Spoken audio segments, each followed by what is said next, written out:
Welcome to Visionaries Global Media, your number one source for podcasting entertainment. Visionaries Global Media, envisioning excellence on a global scale. This is Banned from Ringside. Tonight on the Banned from Ringside podcast, we have your Wrestle Kingdom 17 results and recap. Charlotte Flair makes her triumphant return and immediately takes the belt off of Ronda Rousey.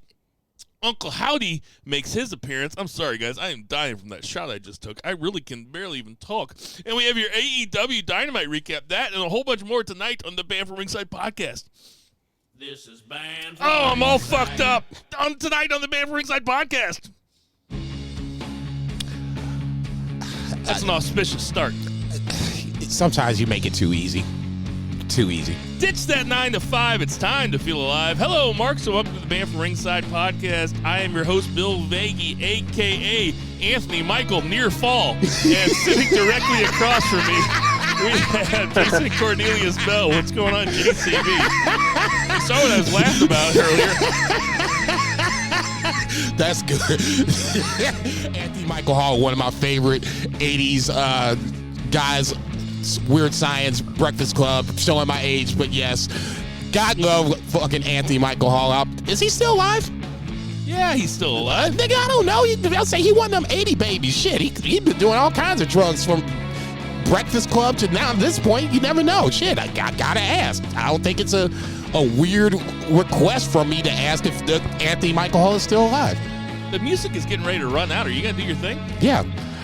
I'll ask the congregation to bow their heads as I read from the latest edition of the Banned from Ringside podcast, volume 289, chapter 3, verse 14. And the good Mark saith, hashtag boo the heels. It's all good, baby. Listen, share, subscribe, repeat. A little sweet to pride, but that's all good, baby. We had another instant classic at Wrestle Kingdom.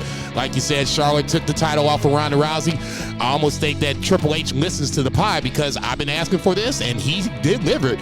That and a lot more coming up. And out there in Portland, Oregon, we have Two Beers. Zach Pullman. What's going on, Two Beer? BFR West is in the house. I think we need a Twitter that is Anthony Michael Hall alive? And every day it just says yes or no. Just like is Teddy Hart in jail Twitter. I love that idea. Is that motherfucker in jail?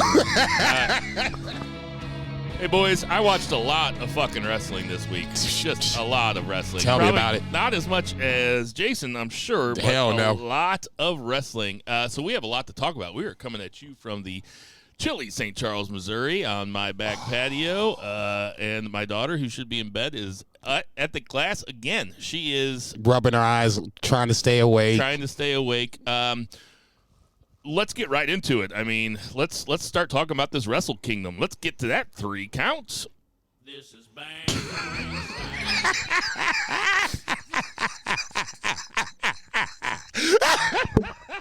Let's get to that 3 count. Oh, boy. Oh. Off to a great start. Go ahead, Jason. I would never feel bad about fucking up when I'm hosting ever again if I just remember this episode right here, 289. All right, on that lovely note, let's talk some Wrestle Kingdom. Obviously, Wrestle Kingdom was last night or yesterday morning, depending on where you are, where you were at. I'll just start with, to me, what was the match of the night without question. It was Kenny Omega versus Will Ospreay for the IWGP US Championship. To me, this was Kenny Omega as the Kenny Omega I remember when I first was introduced to him in New Japan Wrestling. I'm not sure who this AEW Kenny is, and I'm not knocking that. Obviously, he had to come back from injury, and he did have an amazing run as the belt collector. But this is the Kenny Omega that made me believe that he was arguably one of the 2 best wrestlers in the world, and usually the other one was wrestling against him. Will Ospreay with an amazing performance. No words can really describe this for me other than instant classic. it was one of those matches where you felt bad about who was coming afterwards, and in this case, it was Okada versus Jay White. Everybody's like on Twitter's like, how are they going to follow this? How are they going to follow this? I'm like, look, it's White and it's Okada. They should be able to follow this, and they really couldn't. And I think that was part of the greatness of this match. It was the first 5-star classic that I can come up with for 2023. Wrestle Kingdom usually seems to have one of those, and this to me was the one that started off. So we can start there. Obviously, like I said, Kenny Omega wins the IWGP Championship in a barn burner instant classic. I'll let you guys go from there. IWGP US Championship. I apologize. Zach, what did you think about that match? I am so glad. I wasn't able to watch it live, but I was so glad that I have been taking a break from social media. It's one of my New Year's resolutions. Going without booze, going without social media. That part has been advantageous because I watched this blind, and it was one of the best matches I've ever seen in my entire life. And just as it was happening, I just couldn't take my eyes off the screen, constantly wowed at the level of professionalism and just selling and storytelling that these guys were able to accomplish. Just absolutely bonkers. I mean, Will Ospreay we'll talk about this next week when we talk about the Beefers, but I mean, he was in the majority of the good matches last year when you talk about the best of the best, and it doesn't look like that shit is changing. And I hope that you guys had the opportunity to watch the post-match interviews, like the press conference. Not yet. Dude, absolutely worth it. Check it out. Most of them are Japanese people speaking in Japanese, but you can kind of fast forward. Find the Will Ospreay one. He's just distraught. I mean, it's like he just got done with match of the year, which I would be amazed if this thing was topped. I think it could probably only be topped by these two doing another match. But he's just sitting there, and then he cuts one of the promos of the year already, just distraught, bloody. The dude is in tears as Kazuchika Okada's music starts playing in the background, which was completely accidental, but the timing was so apropos because he struggled to beat Okada. And, last year he fought him in the Tokyo Dome. He fought him at G1 Final, and he hasn't been able to beat him. And this is just New Japan at its best when you talk about in-ring. It's New Japan at its best when you talk about storytelling, because this is going to be the year of Will Ospreay. I have a feeling that his road is to the Tokyo Dome next year against Okada, and that's when, long shot, calling my shot. That's when Will Ospreay wins big gold at the Tokyo Dome. And just the Tokyo Dome in general. I mean, you talked about Omega and how, this is just a different Omega. And it's crazy that it was a second singles match in a year, and the other one was on AEW Dark. But he absolutely is just a next level performer. When he's in that building, when he's in that setting, he's probably the best big match wrestler I've ever seen. As far as stadium wrestler, where it's a different style of match.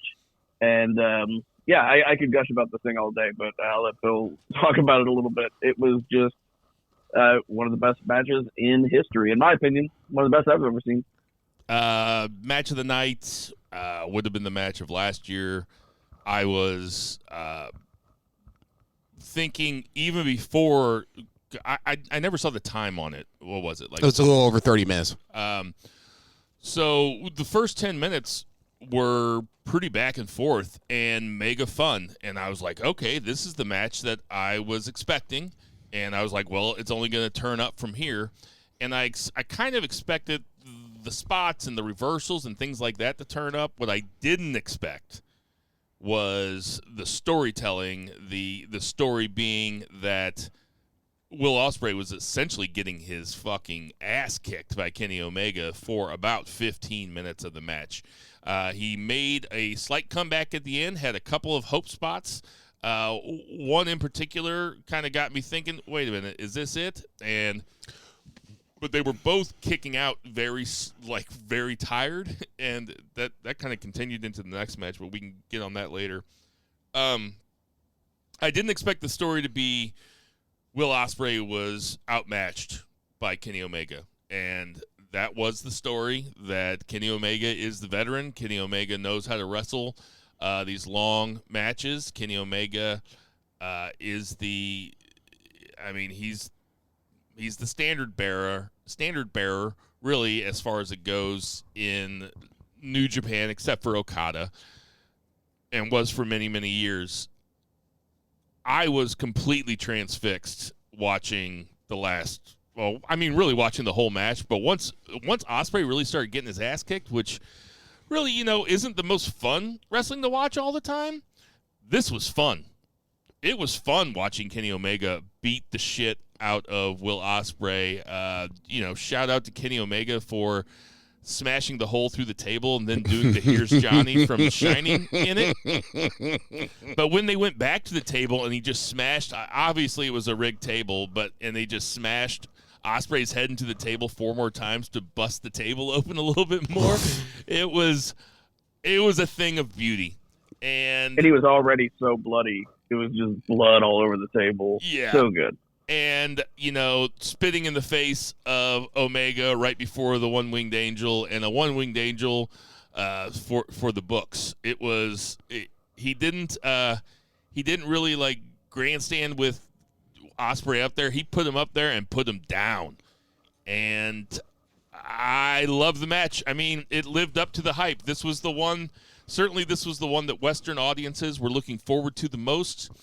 And I was worried that I was expecting too much going into it, and it actually exceeded my expectations.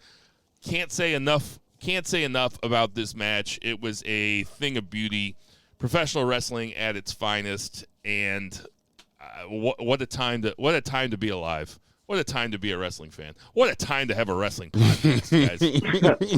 The stars all align. He also set up that One-Winged Angel with a Kamigoye. Yep. Which amazing. And I don't know if you guys got to watch the pre-press conference, like the one that they'd had. And, dude, another promo of the year that he cut the day before, whenever he's just laying into Kenny. And, I mean, that was just promo of a lifetime. It was so great. And he's talking about Kota Ibushi. They never said Kota Ibushi, but he's essentially saying, you talked to me that night. And he's talking about whenever Will wrestled Kota, last year and injured him, concussed him, basically. And he's, I guess Kenny, or not last year, but years, 4 years ago, I guess. Yeah. And Kenny had a talk with him about, you're going to carry this torch. And I guess he also had a talk with him about injuring Kota, injuring Kota. And he was just I'm sorry about what happened to him. So Kota Ibushi played into the storyline, which was super cool. I also would like to, before we get too far into it, I would like to give a shit ton of credit to Kevin Kelly and Chris Charlton and also Don Callis. Gino Gambino too. All of them were very good in spots. When Don Callis came down to sit next to Kevin Kelly for a match this big, my first thought was, I don't know if we need the heel manager of one of the participants in the match on commentary on a match this big. That would be a TV thing, or maybe some kind of off-brand, or not off-brand, but basically not the Tokyo Dome New Japan fight. I thought Don Callis was tremendous also. I think he didn't overdo it. No, and for me, Don Callis was a part of the commentary team when I first started to watch New Japan, when Tubier introduced me to it. It would be Don Callis and Kevin Kelly, or Don Callis and Rocky Romero, Don Callis, Chris Charlton, and Gino Gambino. So for me, having all these guys come in at different spots at different points of the match was really a throwback pre-pandemic New Japan Pro Wrestling. And it was good to hear. I thought all of them, like I said, all of them were good in spots. It was just good to see Gino Gambino back, and Kevin Kelly and Chris Charlton are just, the standard of New Japan. You really can't say enough about Kevin Kelly as a play-by-play guy. It's going to suck when he eventually leaves, but he knows the product so well. He sells it so well. He treats it like a sport. He doesn't mind giving his opinion when something happens, and it's a little bit different than when somebody like Michael Cole gives their opinion, or Excalibur, who never gives his opinion, basically. Kevin Kelly is a treasure, and thank God for him. From there, I guess let's kind of jump around a little bit. Let's talk about the match after the match of the night, which was for the IWGP Championship, Jay White versus Okada. I think this was over 30 minutes as well. I didn't this if this was separated from from Omega and Ospreay, I think I would have looked at this match a little better. It kind of had a slow start. It kind of built up the way I expected it to be. It was an Okada match. It was an Okada match, for sure. It was an Okada Jay White match. Yeah. It was good. I think it was the first time that Jay White was in front of a crowd that can cheer. So that was the one thing that I was really not even concerned with, but just interested to see how that interaction would happen. A lot of the build for Jay White was with clapping crowds. Will Ospreay, like Two Beers said, he had an amazing fucking promo about clapping crowds at the press conference before the actual Wrestle Kingdom. If you get a chance, if you haven't seen it, that was awesome. Yeah, if you haven't seen it, you should just go back and watch it because it was just really good. Yeah. I guess the one thing I took away from this match is it's more so about Jay White than it's Okada. Okada is the guy. I can't call him the ace because there's one ace, and that's Tanahashi. But if there wasn't Tanahashi, it would be Okada. I felt bad for Jay White. I mean, he got back from pandemic. He won the title at Dominion. That was basically June or July of this year. And his title reign was basically lackluster, for the word that's just coming off the top of my head. I expected a little more. I was looking for a little more. And as much as I wanted to pick Jay White last week, this just felt like this was the time for Okada to come back and take the title. Nothing crazy that was better than anything else I saw on the match. It was just a standard Jay White Okada match. Good, not great.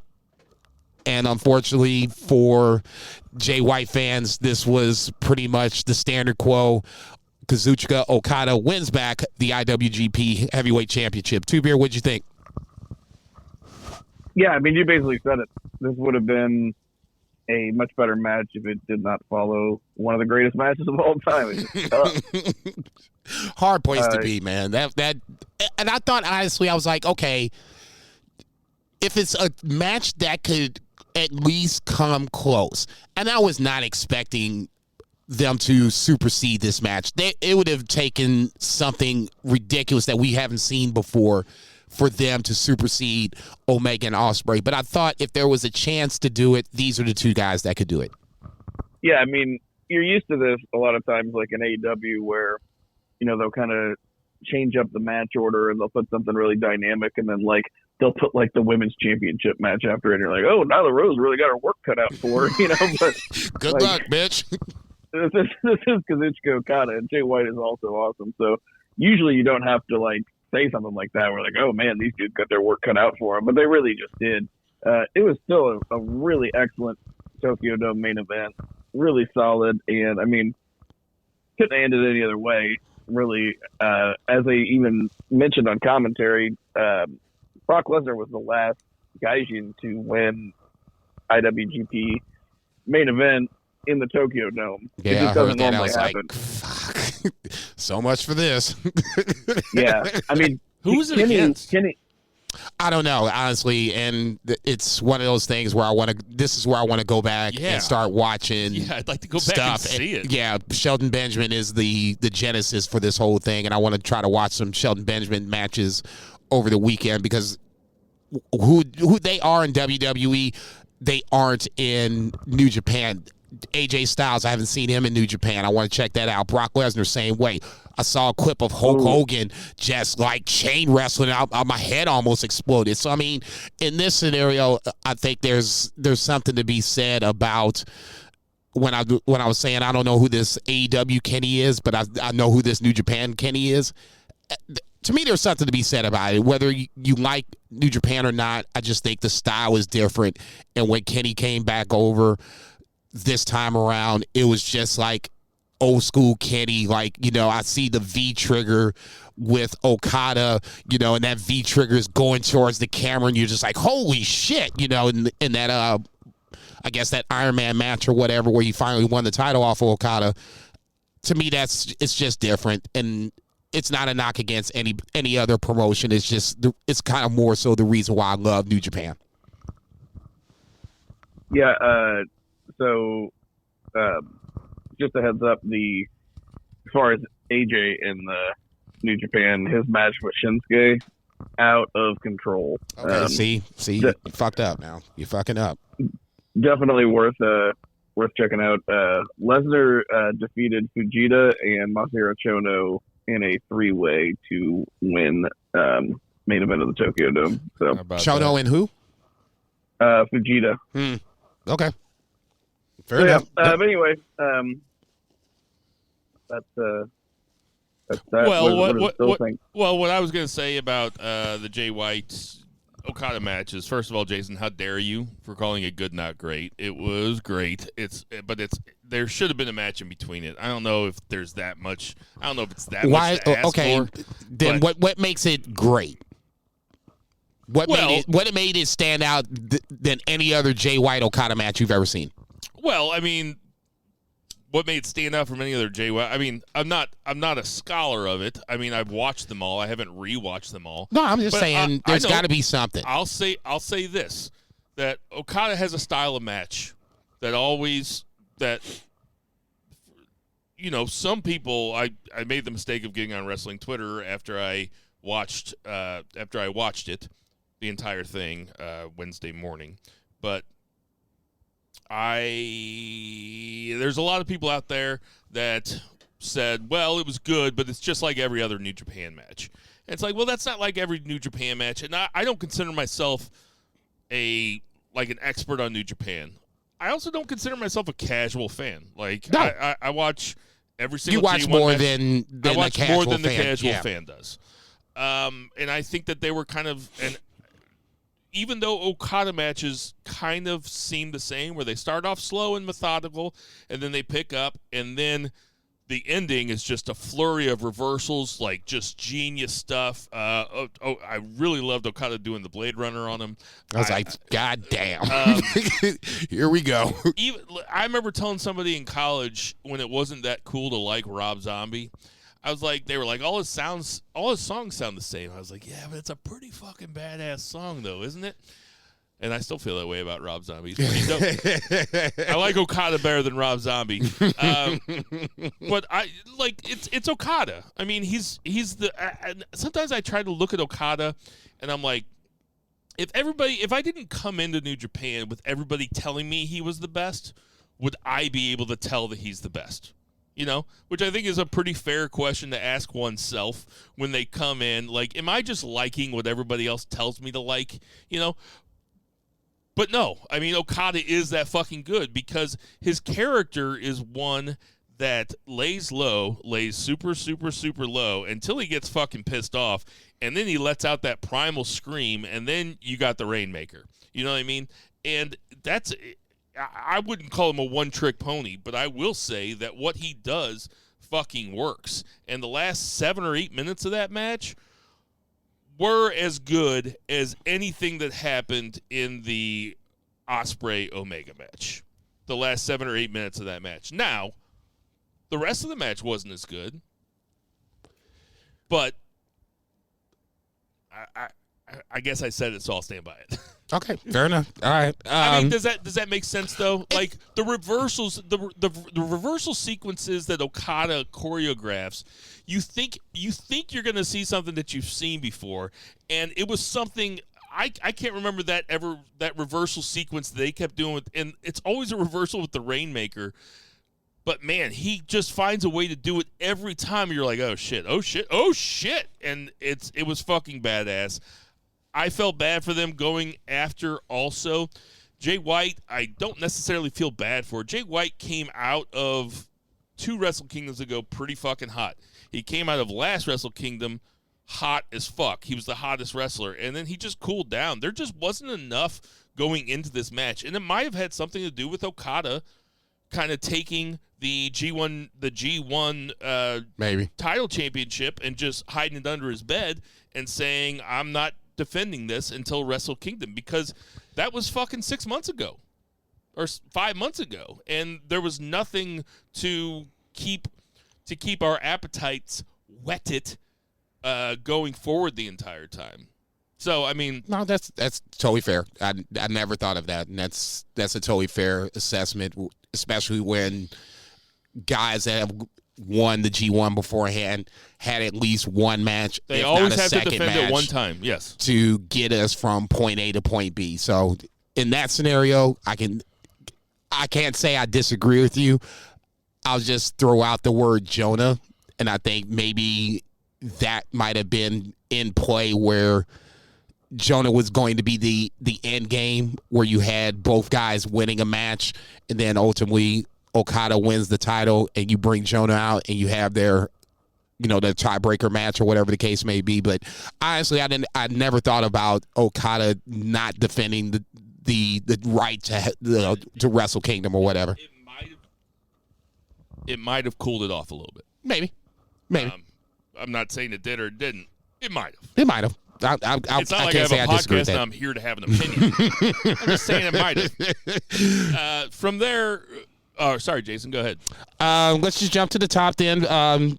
Opening match for Wrestle Kingdom 17 was Yo and Leo Rush versus Catch 22, Francisco Akira and TJP. The champions, Catch 22, defend the titles or retain the titles in this scenario. Leo Rush got busted open early. I thought it didn't take away from the match. This was a sprint. I was a little surprised of a lot of these matches were sprint kind of matches up until maybe the Fatal 4-Way where you had the junior titles being decided at that point. But this was a sprint. I didn't necessarily mind this because it was the curtain jerker. I think the right team went over. Leo Rush, even in the feet, I thought it looked really good, especially because he had all the blood in his face and he was still pulling off all the moves that you expect him to do. Nice curtain jerker to start it off. Like I said, to me, the right team went over. Zach, what you think? Yeah, this was a fun match. Just the wrestling was like really good. Also, a great opener. Get you stoked for a wrestling show. Just a fast-paced match like this is perfect. Bummer for Leo Rush. I think he was supposed to wrestle. Or did he wrestle New Year's Dash? No, he was off New Year's Dash. Yo ended up in a match. I think it was a 6 or 8. It was an 8-way match versus LIJ. Gotcha. Yeah, I watched a little bit of it, but I haven't gotten through it yet. But anyway, yeah, bummer for him. But he worked through it, and solid match. This match ruled. I loved it. I love both those teams, and I would watch them fight a 7-match series.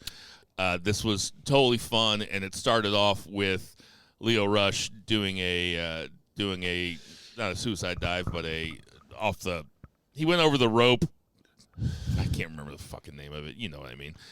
It was fun from the get-go, and it didn't overstay its welcome. And I don't know if the right team I don't know if the right team went over, but I will say this, is that I checked the predictions, and with 6 points coming in dead last, we have 2 beer Zach Palmer.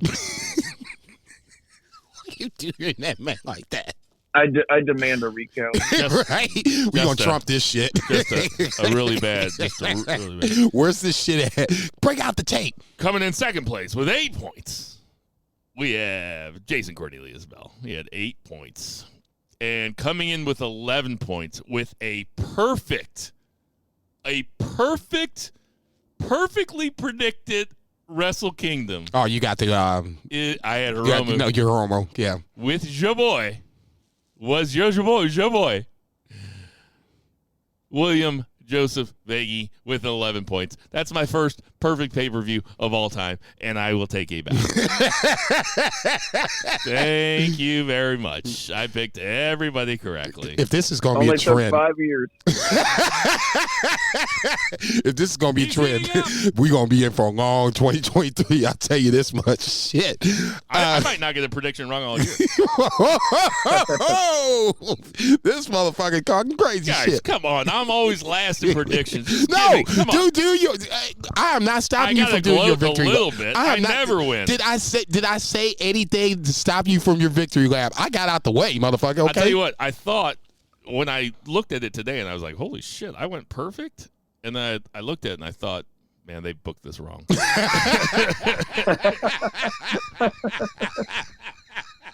You say, wait a minute, let's try this again. Wait a minute, I was right? Oh, they were wrong. Let's watch this 4-hour pay-per-view again and make sure we're right. That's fucking comedy. Next up was Tam Nakano versus Kairi in the IWGP Women's Championship match. 6-minute match. For me, this was probably the low point because I love me some Stardom. I wanted a little more. I expected a little more from the match itself.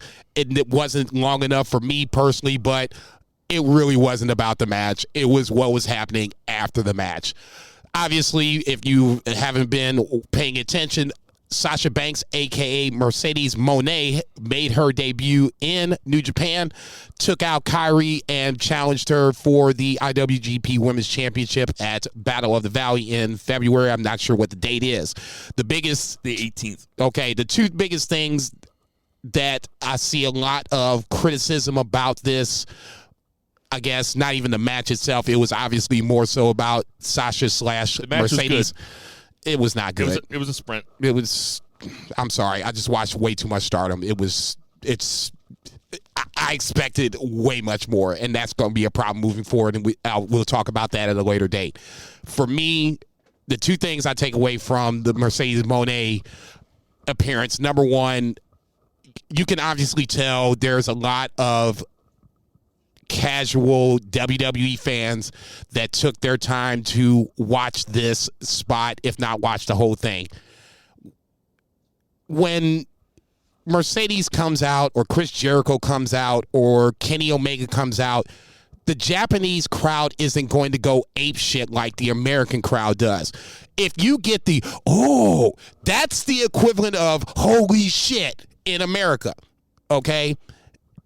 You're not going to have the Japanese crowd do what the American crowd does. So if you're looking for the huge quote-unquote pop, you're not going to get it because that's not what they do. Number one.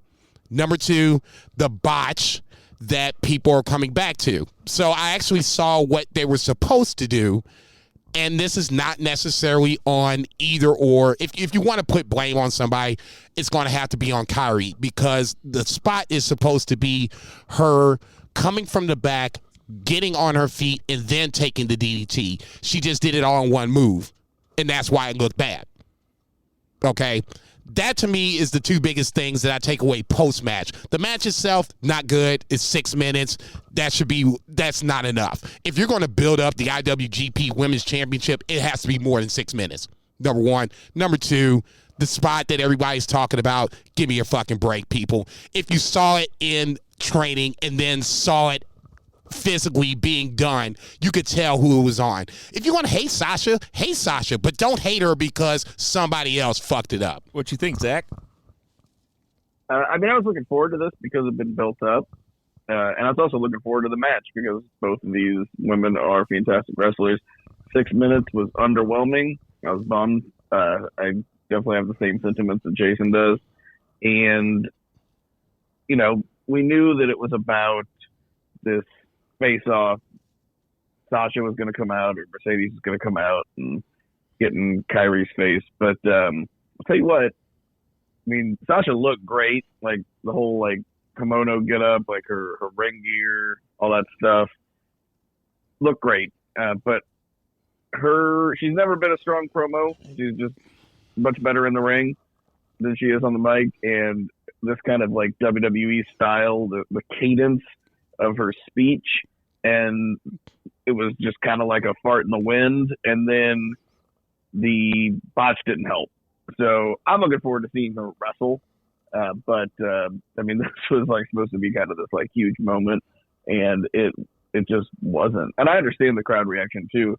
They're just not going to. I mean, you put Will Ospreay out there, Kazuchika Okada, like anybody, like to an like a casual American audience, even at WrestleMania, they're going to be like, "Who's this?" You know, they're not going to get a big pop. So I totally get it, but this was not super impactful. I'm just looking forward to seeing her wrestle. I wanted to see her wrestle in Japan for a long time. I feel like she's wanted to see it too.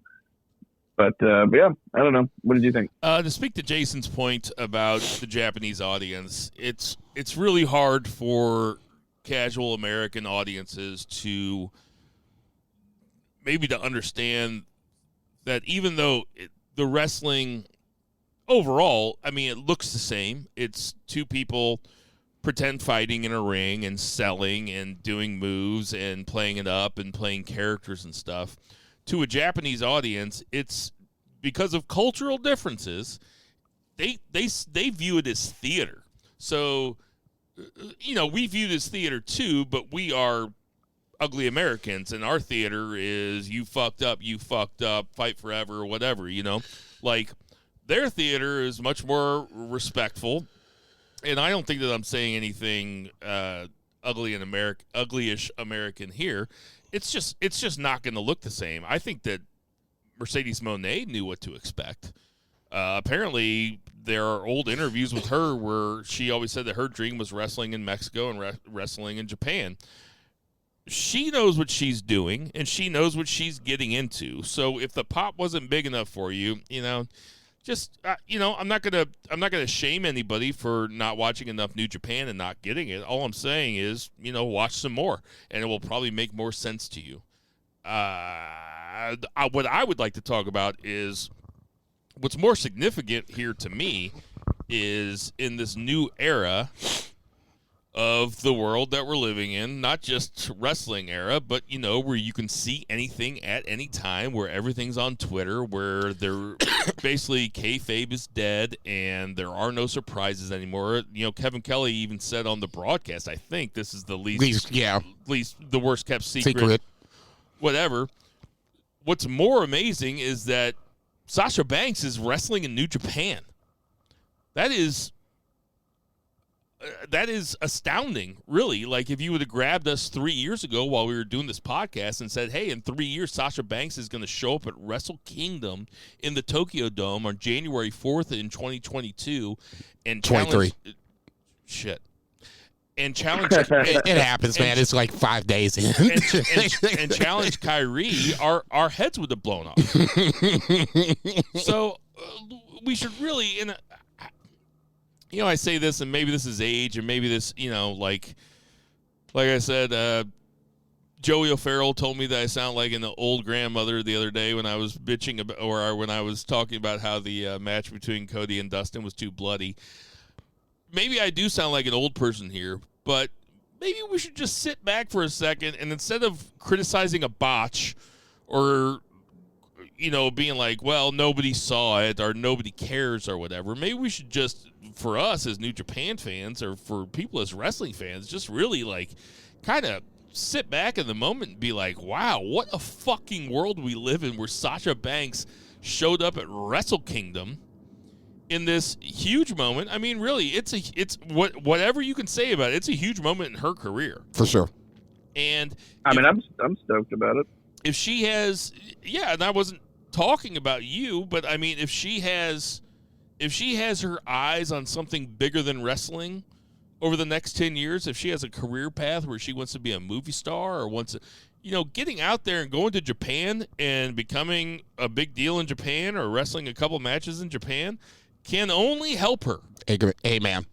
And I totally agree. And if New Japan is paying her the right price, paying her more than Jericho, or at least comparable to Jericho. Whatever they're paying her, I know it's a fucking fuck ton of money because I know that it's like at least $100,000 just for the one appearance. Yeah, I wouldn't be surprised if it was more than that. I wouldn't be surprised either. But either way, she knows what she's doing. She's doing what's best for her career, and she's got a career path. And I am looking forward to the match of her versus Kyrie. It's going to be in America. That to me will be a better litmus test because the American fans. It's going to be in San Francisco, I think. San Jose, I believe. Yeah, San Jose, and that is it's where PWG usually holds their events. So it's going to be. I guess I don't know. Whatever building I think, and don't quote me on this. It's whatever building PWG usually runs in is where they're going to have this show, or it's going to be the hotbed of PWG, whatever. So immediately you're going to have a hardcore fan base there ready to act a fucking fool. Just enjoy the ride, guys. I mean, this is what wrestling should be about. It should be about enjoying the ride. Like we're always so caught up in like what's the end point instead of, as Jason always says, seeing how it plays out. So let's just see how it plays out. Live in the moment. But that being said, I mean, I watched this match and then I was like, I was at work. I was watching it on my phone and not really doing anything, like pretending to be working. And of course. I was like, oh yeah, fucking Sasha Banks. I was like, I almost forgot about it because I really did. I don't know why. It's just Sasha Banks isn't really. I'm not the biggest Sasha Banks mark. That's fair. I guess is all I'm saying. No, and that's totally fair. I'll say this, and we can move on to the next match. And that's a lot of the problem with what I'm seeing online and what the biggest criticism is. If you're not a fan, that's okay, but let's not downgrade. It's a big deal. Yeah, it's a huge deal. Yep. Okay, I don't care if you don't like Sasha Banks or she's not as a bigger star than Becky or Charlotte or whomever. This is a huge deal. New Japan World went down because there was so many people trying to watch. I didn't know that. Yeah. There was people that couldn't watch this and probably had to come back the next day to watch it when everybody went away. You can say it's Kenny Omega, you can say it's Sasha Banks, you can say it's both, but there were people that were genuinely invested and interested to see what was happening, and Sasha Banks was a part of it. All right, what was next? FTR, a great segue. Another team that a lot of people are invested in for multiple reasons, especially if you're an AEW guy or so on and so forth. They defended their IWGP Tag Team Championships against Bishamon, Goto, and Yoshihashi. They were the winners of the World Tag League. So in tradition, the winners of the World Tag League face the IWGP Tag Team Champions at Wrestle Kingdom. And unfortunately, like I thought, this is a part of a bigger FTR story. FTR loses the IWGP Tag Team Championships to Bishamon. Good match. I'm not sure if I think it's Cash was the one that had travel issues, if that played into it, or if this was a conscious effort to keep things moving along up to a certain point. I wanted this match to go a little longer, but ultimately, this might be the theme of what I'm going to say all night long. The right team went over. I think FTR has bigger aspirations than what just the contracted tag team should be. I think they're bigger than what AEW can present them or New Japan or whomever. I think they're going to be one of those teams that's going to bounce around once the AEW contract goes away, but that's a different story for a different time. Yeah, FTR dropped all the belts, so there's definitely something in the works for them. And I mean, Dax is definitely hurting after that double dog collar match. That suplex onto those chairs, like he is fucked up. So it's good timing as far as all that goes. So interested to see what's on the horizon for FTR. But, good for Yoshihashi winning the belt in the Tokyo Dome. And he just won his first belt this year. No, I was going to say, I thought that was like 2 years ago. I thought they won was it? I thought they won the Never title first, him, Goto, and Ishii. They had that nice little run. And then I think him and Goto broke away, and then that's when they were the IWGP champions. I might have the role reversed, but no, this was Yoshihashi has won a championship before, so this to me it's more so of the, it feels like they're the tag team of New Japan, for lack of a better term. New Japan doesn't do a great job with tag team wrestling. Let's just put it out there and be done with it. For me, them beating who we all consider as one of the top teams, if not the top team, it says something. Now, what exactly it says, I'm not sure. Time will tell. But for me, that's my takeaway from that. Well, I mean, you say Yeah, that. well, what actually I was going to say, I was saying Yoshihashi had just won, the Never this past year, so I know he had that belt. I'm just saying, like, it's a big year for Yoshihashi. Like, in the past, 12 months of his career, been like the best that he's ever. He won had. the Never title. No, the Never Open. Oh, you the just said six it. man. The six man. Okay. Yeah. Okay. Yeah, we're saying the same thing. That's all I'm saying. I mean, you say that New Japan doesn't do a good job with tag titles, but just give me a second here. Let me think about this.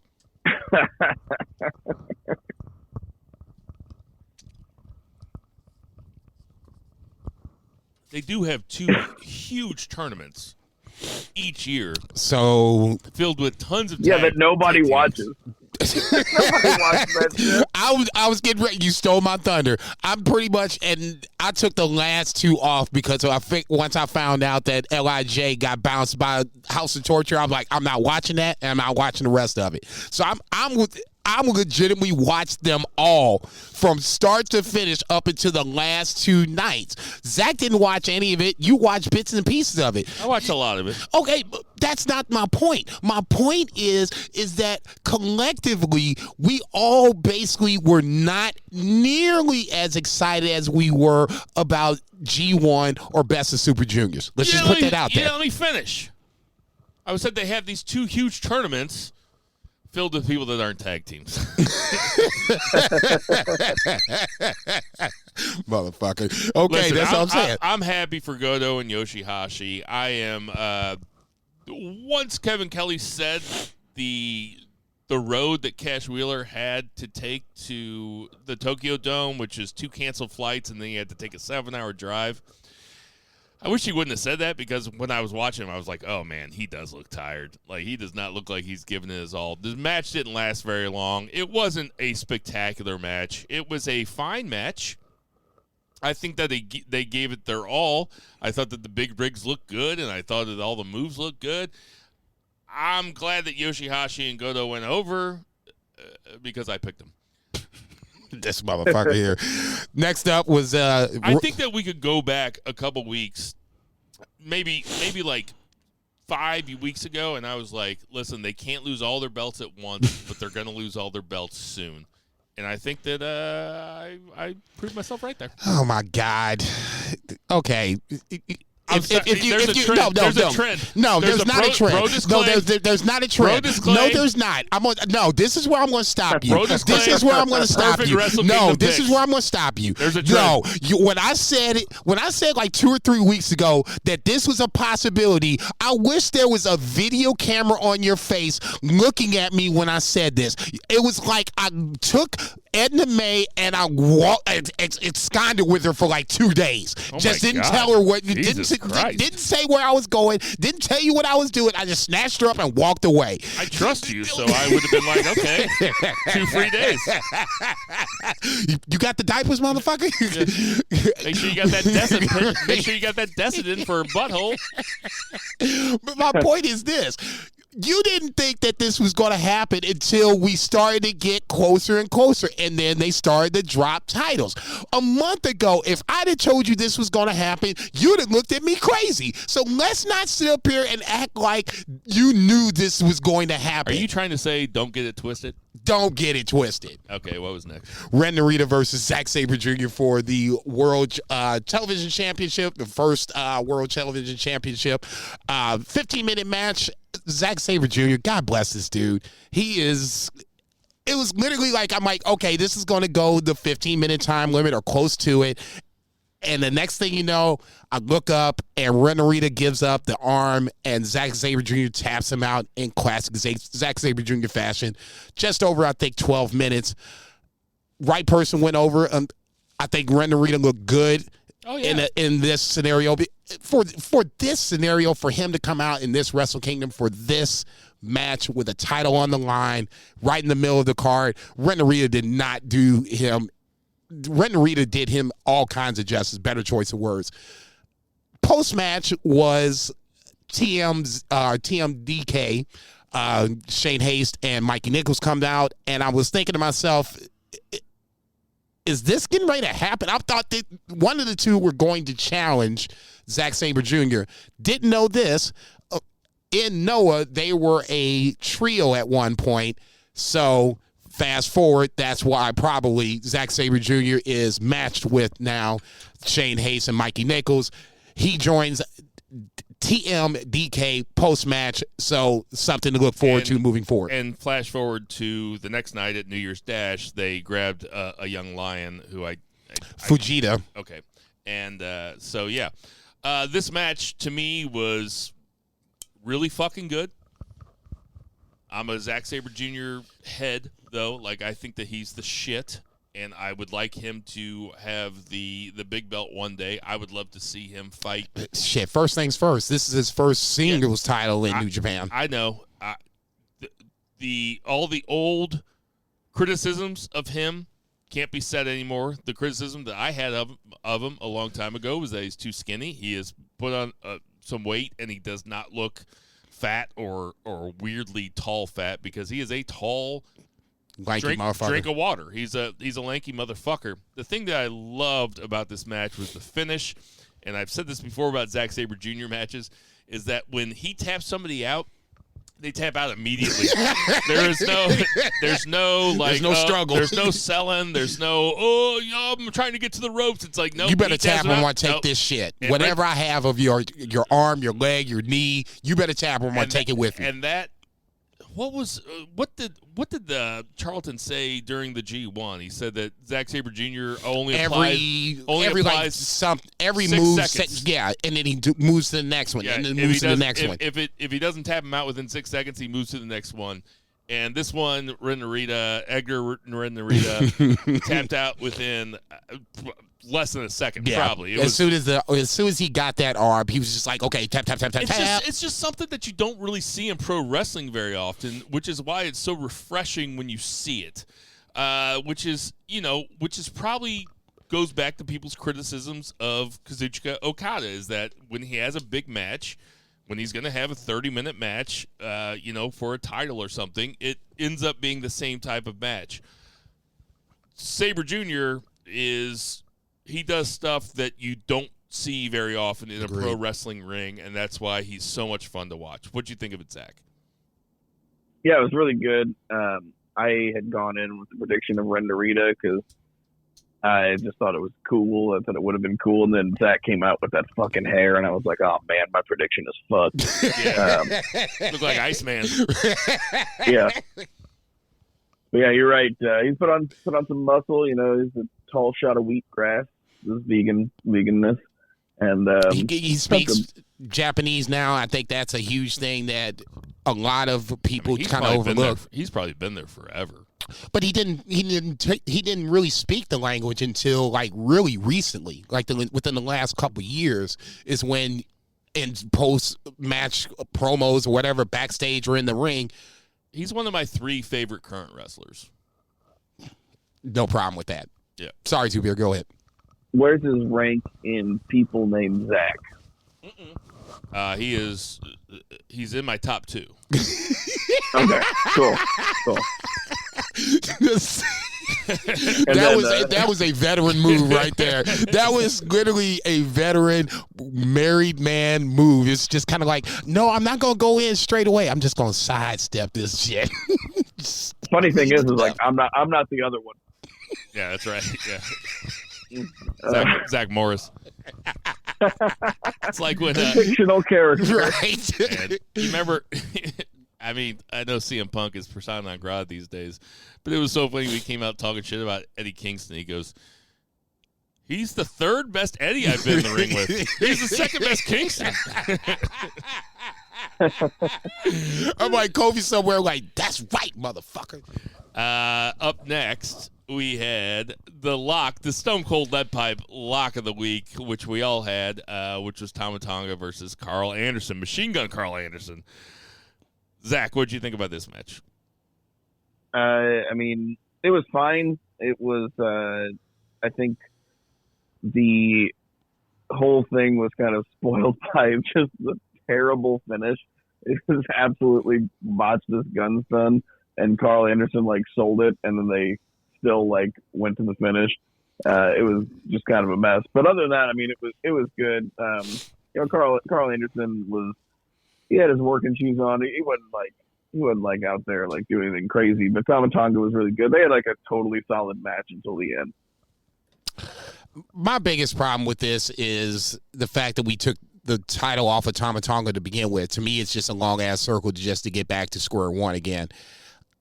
Number one. Number two, I agree with everything that Two Beer said about the match. Number three, to me, this just reinforces the fact that the Intercontinental Championship needs to be dug back up and be brought back into play, especially now with Kenny Omega winning the U.S. Championship. There's not a big, major secondary title, singles title. No. Sorry. They're trying, but that's not the same thing. The never open weight title should be what they should be pushing, and that's not happening. We need to bring up the IWGP Intercontinental Championship. This match was actually better than I thought it would be. Because at least they tried to tell a story where Carl Anderson got a lot of offense at the beginning. Carl Anderson got a lot of offense at the beginning, looked straight into the camera and said, "All you guys at home saying I'm not working hard enough, come on." And I was like, yeah, that's right. Yeah, you didn't work hard enough. You kind of. I wanted to go through the fucking TV when he said that shit. You kind of sandbagged that match against Tanahashi, or not sandbagged, but I mean, you didn't give it your all against Tanahashi. And that was my rolling thought going through this match. Is he trying? Is he trying? And ultimately, I didn't think he tried. He as a true professional wrestler, he made it look like he was trying without actually trying. Shit. God bless him. Coming up next, he's like the carniest. I know you listen to some of their podcasts. Those dudes are they're just such huge carnies. They're carnies. They're over the top, and they're funny, but I can't take them seriously in a situation like this. I don't think that. I mean, they look at it as a job. Good. Yeah, also they're. Neither one of them are the kind of dude that you would ever ask to pick you up at the airport. Those motherfuckers are not showing up. Oh, if they do, they're 2 hours late and they all banged up. Dude, I've been at the motherfucking baggage claim for a hot minute. You not picking up the phone? What the fuck? Listen, Zach. Never ask me to pick you up. There's this great thing called Uber. Just bring your ass to the house. I'll split it with you to not pick you up. All right, coming up next, we had the Muda match. Go ahead, Jason. For this one, I think kind of the backstory for this is the fact that Keiji Muto, Great Muto, however you want to call him, actually trained Bushi, trained Sonata, and Naito looks at him as his favorite wrestler. So it'd be like me trying to wrestle Ric Flair, even at this point at his advanced age. I would be still in awe. I didn't want to break him or whatever the case may be. I think to me this was more about Shota Umino, Shooter, whatever you want to call him. Him and Naito had a couple of interactions to where now we're teasing a possible Shota Uno Naito feud or a couple of series of matches, whatever the case may be. I'm interested in this. I can't lie. I like Shota Umino. I've been a big fan of him when they paired him with Moxley, when Moxley came over back in 2 or 3 years ago for the G1 or whatever the case may be. You remember when Jericho fucked him up during that during that match with okay, and that's another thing.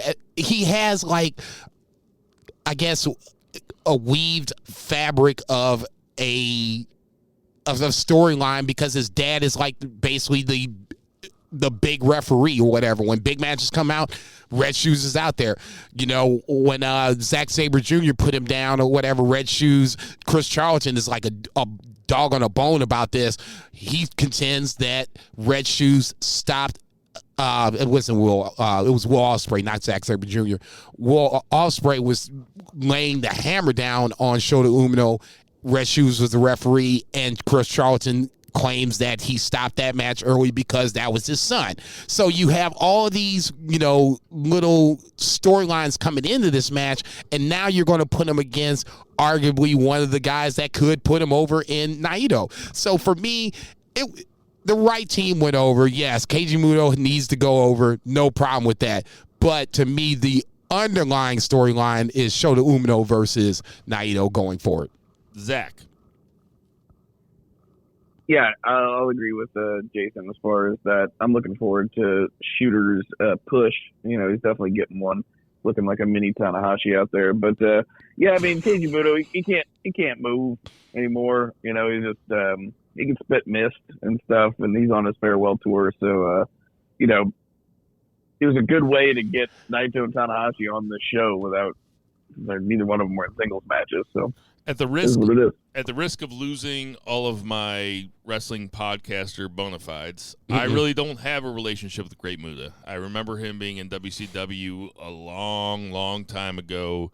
I have no relationship. NWO, baby. I have no relationship with his. Who wasn't in the NWO? I have no relationship with his Japanese record or his Japanese, resume. I know that he's one of the best. I know that, he's one of those guys that all the people that you like him. So then you know that he's a big deal. That being said, so I'm not going to act like I can talk here intelligently about Great Muta or what his legacy is or anything like that. What I can talk about is that this Wrestle Kingdom, in a lot of ways, seemed like a turning of the page. And to have Shota Umino get the pin in this match, Kevin Kelly said something really good here. He said that you could call Great Muta, Tanahashi, and Shota Umino the past, present, and future of New Japan, and I thought that was a really good line. Shota Umino will headline a Wrestle Kingdom one day. That's what I think about. I think that they have big things planned for him, and we might be looking at 6 years down the road. We might be looking at 8 years down the road, but Shota Umino will headline a Wrestle Kingdom one day. Jason's looking at me like I'm insane. I'm not. Look, nah, give him 5-6 years. Okay, that's what I'm saying. It's not going to be anytime soon. No, but even in 5 or 6 years, I'm just like, clearly the landscape will change. Tanahashi will be gone, Naito will be gone, and then you'll have other guys that you will hopefully build up to be at that point. Maybe a Will Ospreay Shota Umino match for the title in 5 years makes sense. If you can keep Red Shoes alive, then you can go that route. Will Shota Umino be in the G1 next year? No. Yeah, I don't know. I will say, here's the 4 pillars of New Japan right now, though. It's Shota Umino, Yuya Uemura, Ren Narita, and Yota Tsuji. Those are the 4 dudes, and they will be the future. Okay, so even though Uemura, let's try this again. Uemura is in Impact right now. You think he ultimately comes back and he's the 4th pillar? Yeah, I think that's like his American excursion or whatever. I'm guessing. I don't know. I could be wrong. Okay. He's just throwing it out there. No, for sure. I agree with what you're saying, especially with Tsuji coming back. I think that's going to be a little bit of a game changer. And then the last match that we haven't talked about. Well, okay, so we haven't talked about the Rambo Final 4. Let's get that out of the way. So the Final 4, who were going to fight the next night at New Year's Dash for the King of Pro Wrestling belt now. It's a belt. It's not a trophy.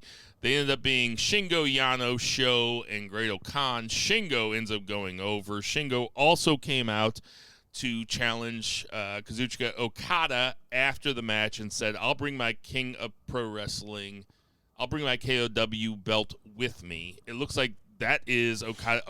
Okada actually accepted that. I didn't watch this match.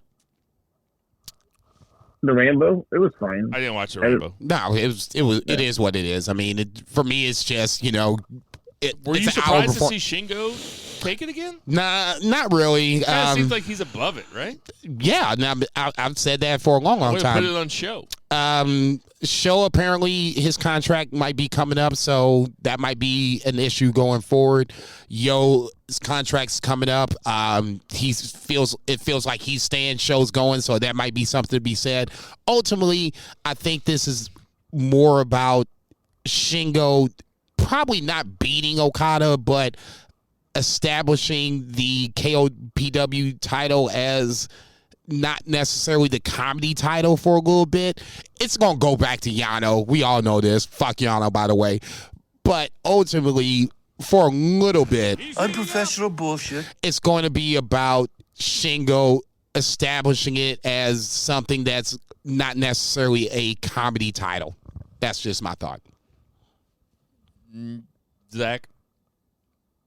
Oh, I don't have any strong feelings about it now. All right, cool. All right. Let's go to the 4-way, which was Master Wato versus Despy, El Desperado versus Ishimori versus Hiromu Takahashi. We all we had different. No, I took Ishimori. No, we had different opinions about who would win, but we all said that Master Wato was the least likely to win. And that motherfucker showed his ass. He showed his ass. Master Wato was the main guy in this match. Yes. They clearly went into this match being like, we want Master Wato. We want you to remember Master Wato after this match. So he didn't win, so we were all right about that, but we were wrong about him being a buster because he looked good in this match. I didn't call him no buster. You calling him a buster. Okay? Let's get it right. Okay, I said he had the least likely chance to win because looking at the field, there's no way he could win.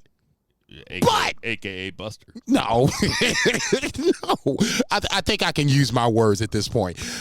However, he was the standout performer of the four, which is crazy to think about when you have these other guys that are in. If you're talking about four pillars. We're talking about the four pillars of the junior heavyweight division. Master Wild's not even in this discussion. Kushida probably should be taking his spot, and that should be your fatal four-way for Wrestle Kingdom. The match was designed to make Master Wato look good. And mission accomplished. Mission accomplished. Zach, what do you think? In that, it definitely succeeded. I think it succeeded. The only thing that could have been better is if he would have come out of it with a different name. I think that's the thing that's holding him back because he is a good wrestler. But Unprofessional bullshit. There was one spot in this match that I just screamed because I was so excited about it. It was almost like a deadlift German suplex, but that Wato did to Tanahashi or Hiromu. And I was like, oh, shit. So high for it. I was like, oh, goddamn. Unbelievable. It was so cool. You know he's got a broken neck, right? You know he's got a broken neck. It was a very fun match and a match that will probably be lost to the annals of time. Agreed. Because of what came directly after it, Agreed. Which was Omega versus Ospreay. But it was a really fun match. Agreed. And a match that you would show people that don't watch wrestling and be like, look at these motherfuckers.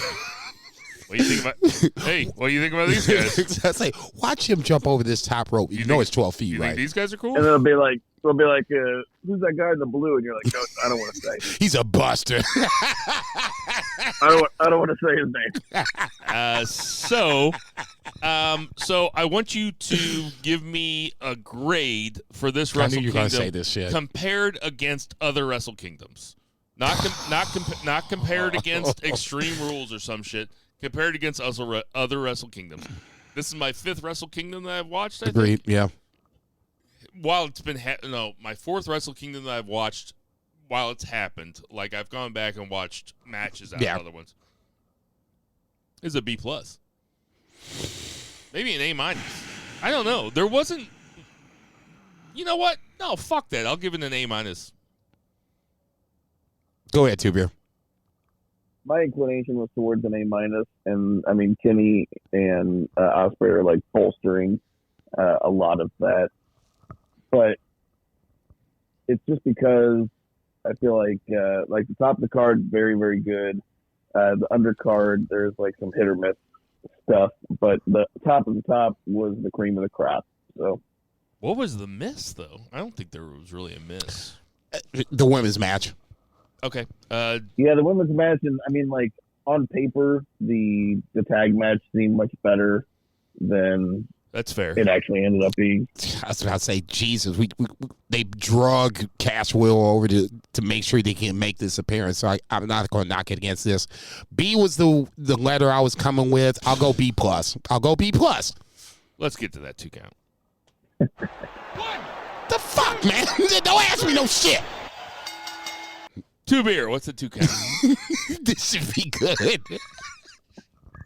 2 count is WWE main roster. Yes! For a loop. Curveball, bitches.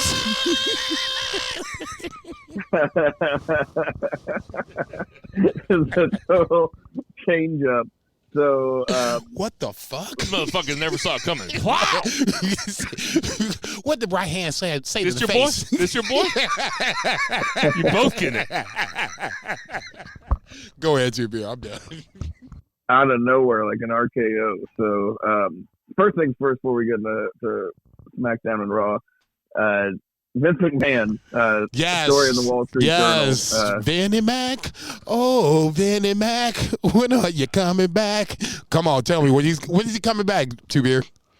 So he has told the board of directors that as majority owner, he is not going to support or approve any media rights deal or a sale of the company if he's not named executive chairman.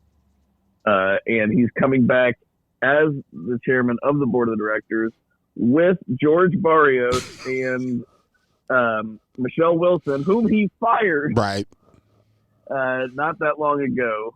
And basically meaning that if the board approves this, then 3 people have to vacate the board of directors. And he's coming back pretty much saying that he wants to sell the company. So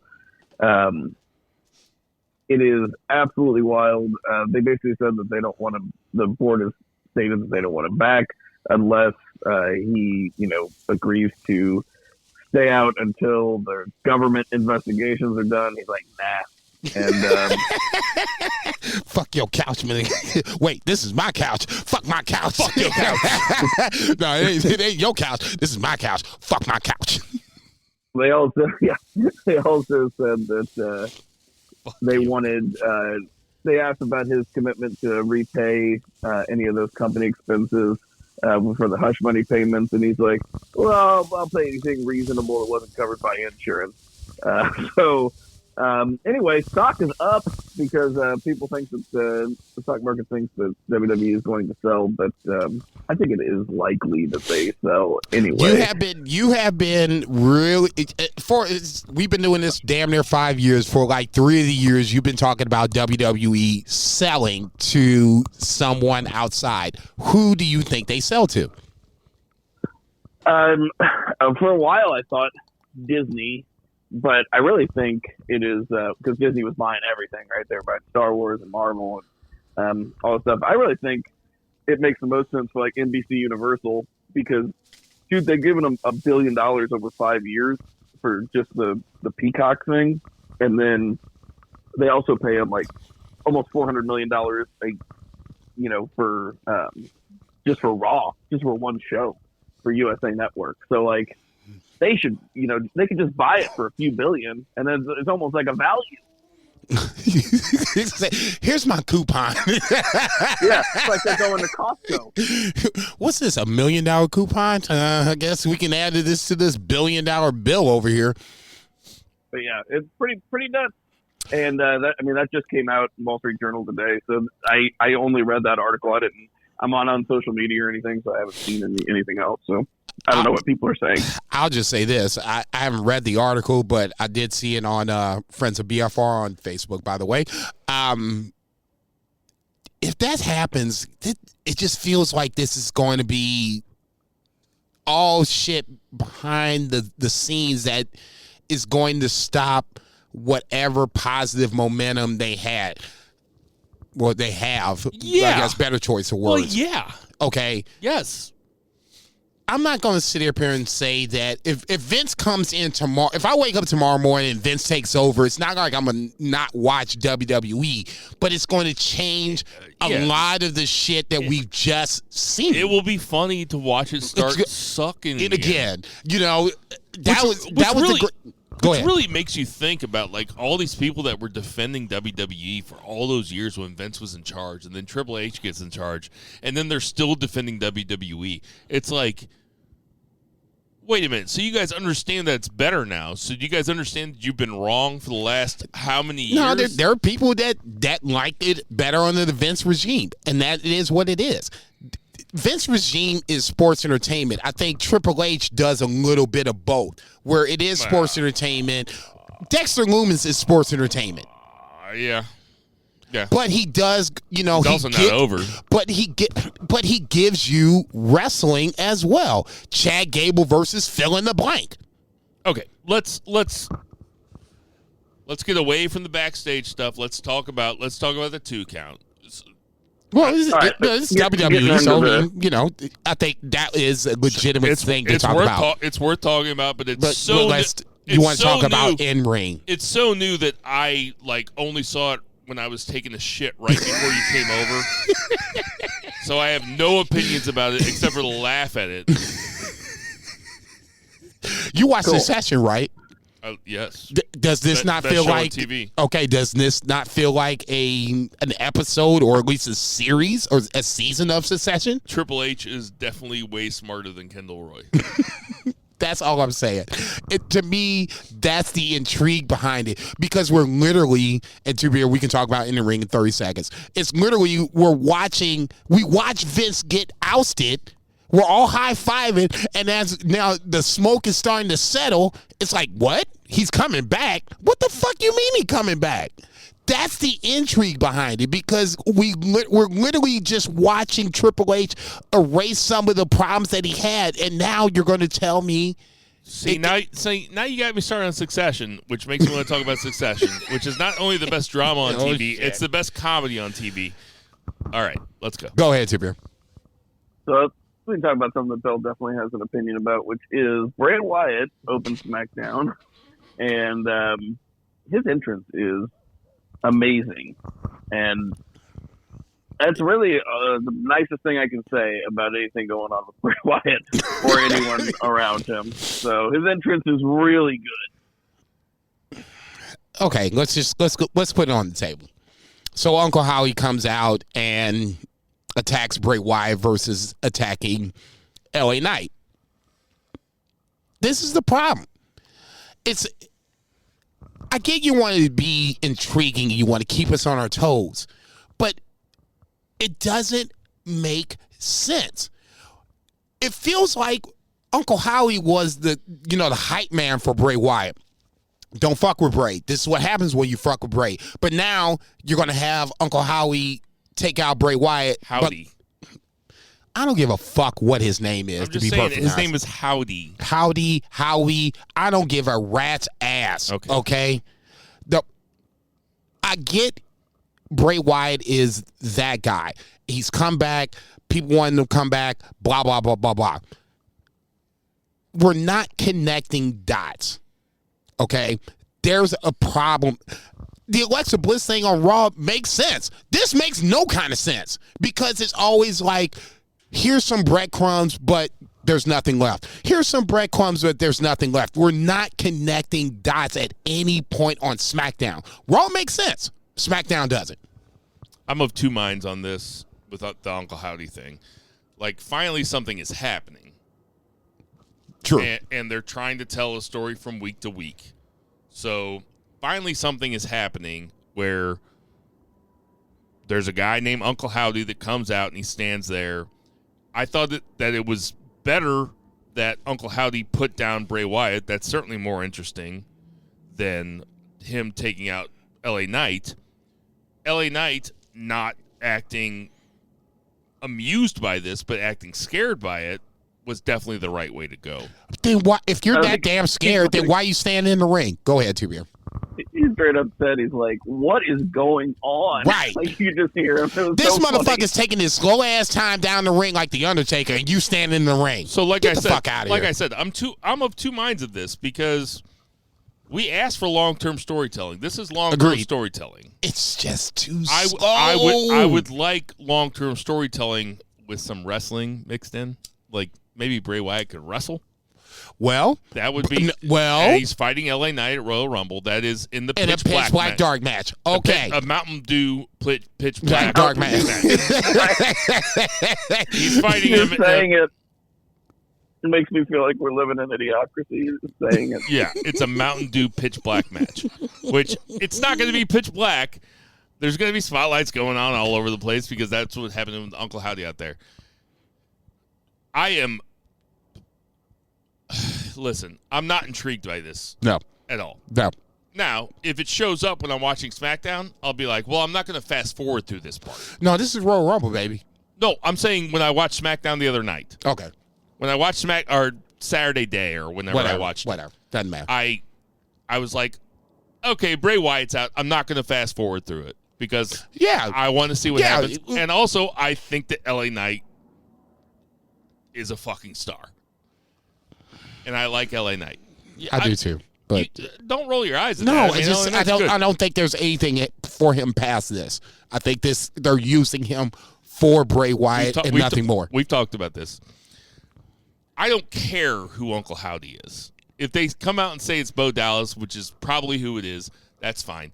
If I've read things online where like Uncle Howdy underneath, like with his white beard or whatever, he looks like Wyndham Rotunda, who is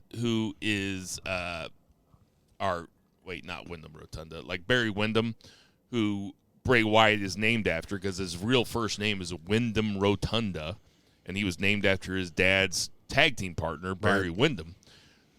That is something also.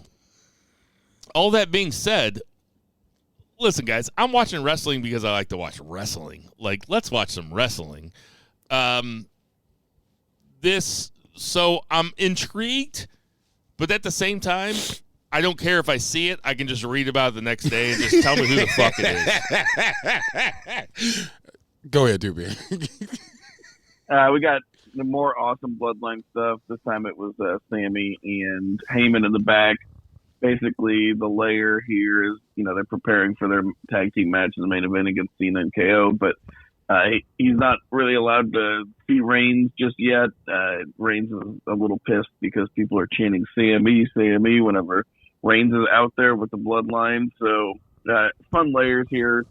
Fantastic television. I mean, we could gush about this all night, but just moving on, we'll get to the main event. My favorite part about this was when Heyman said to Sammy, "How was your Hanukkah?"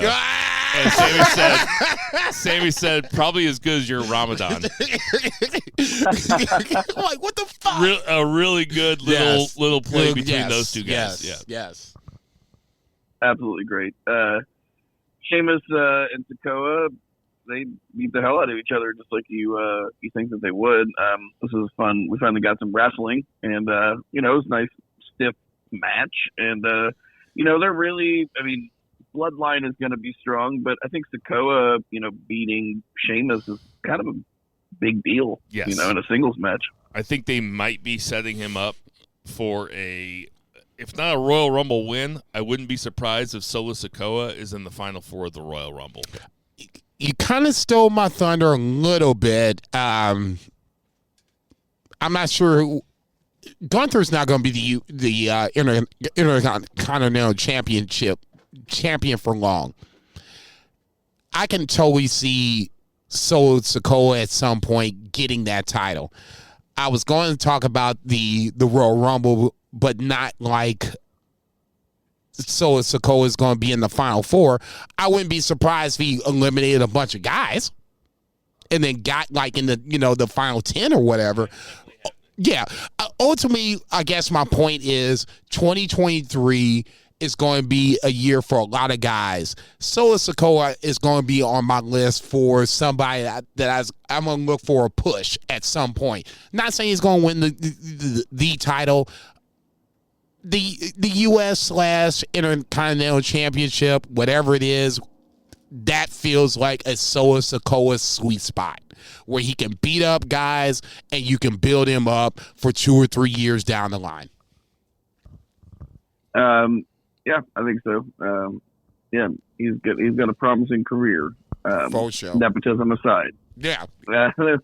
We had here's a kind of big highlight of the show as far as news, besides Cena coming back. But Ronda Rousey defeats Raquel Rodriguez. They went about 17 minutes. Felt like 40.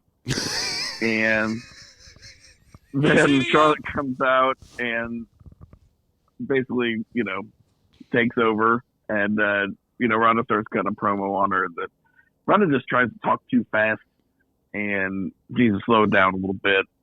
But basically just has this kind of grueling match, which I think that's why they went so long, was so that whenever Charlotte beat her in 40 seconds, it didn't come off as so poorly.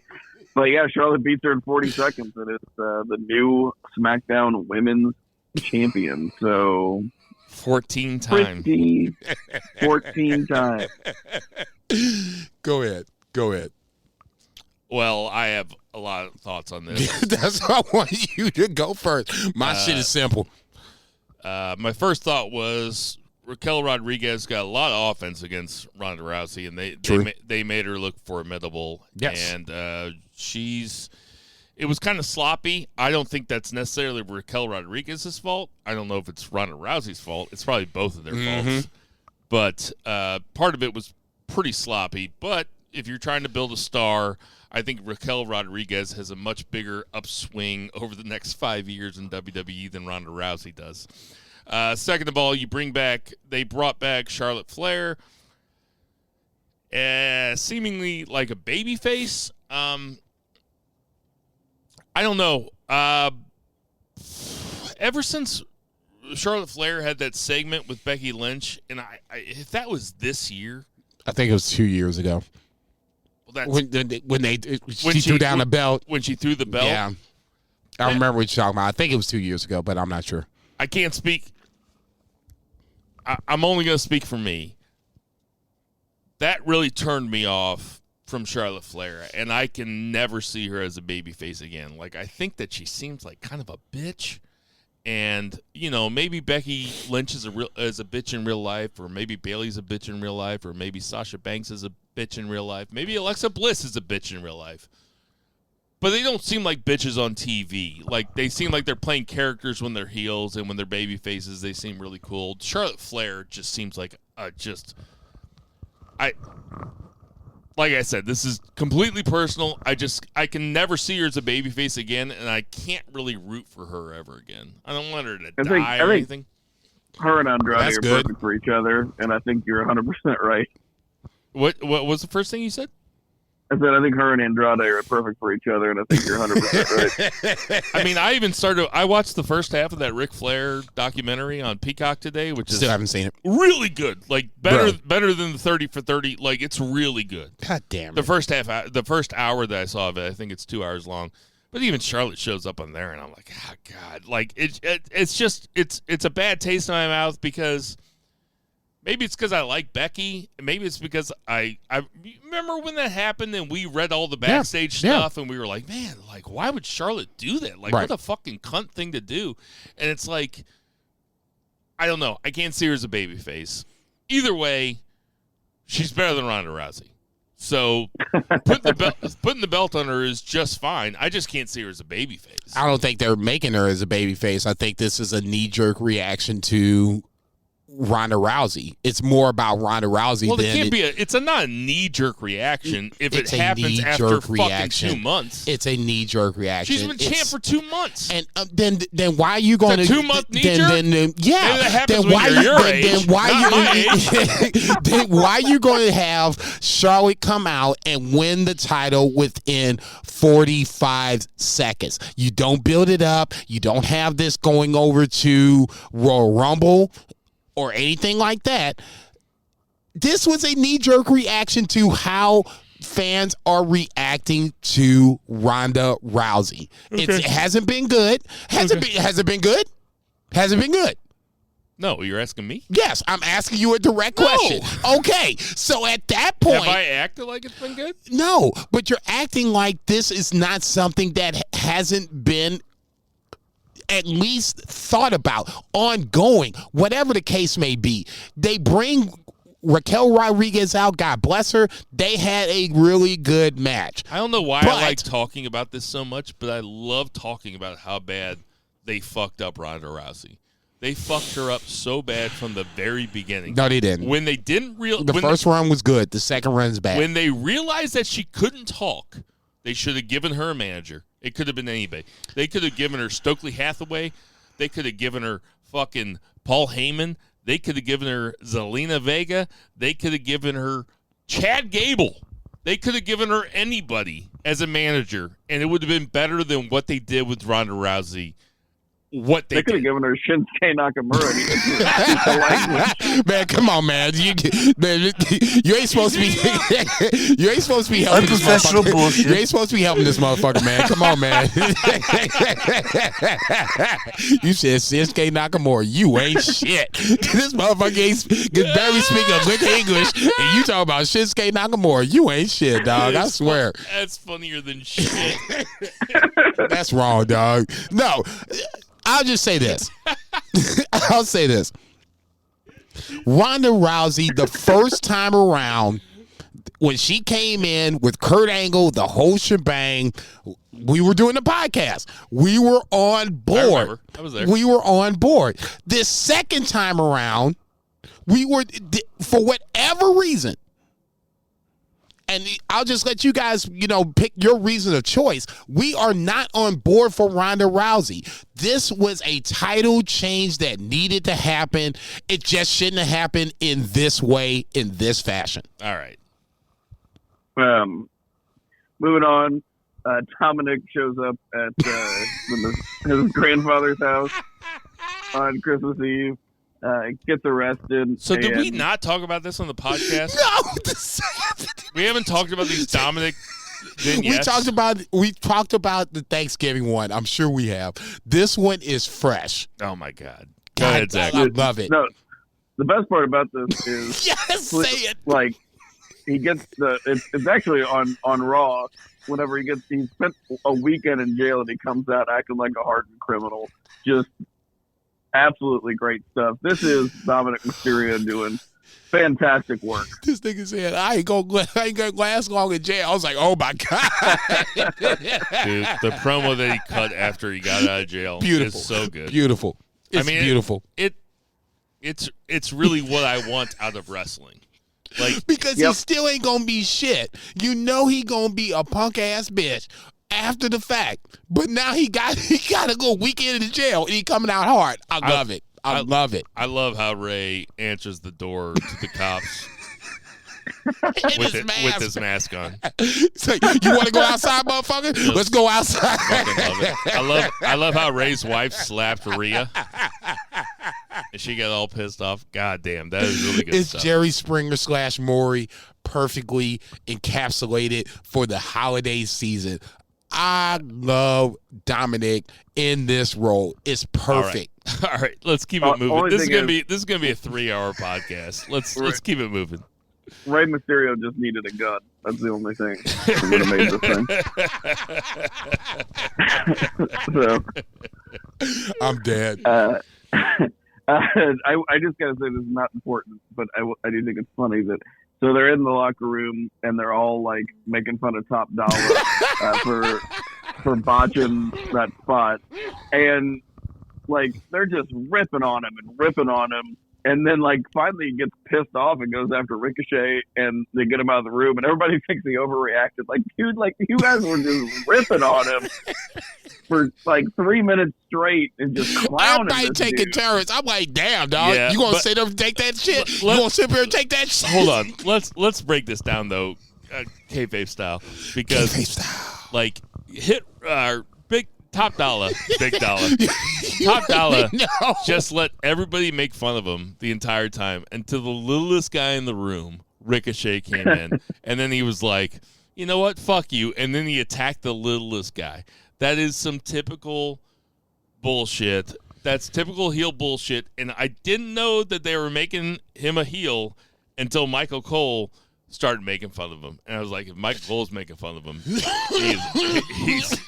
like, when Michael Cole makes fun of you, you are fucked. You are fucked.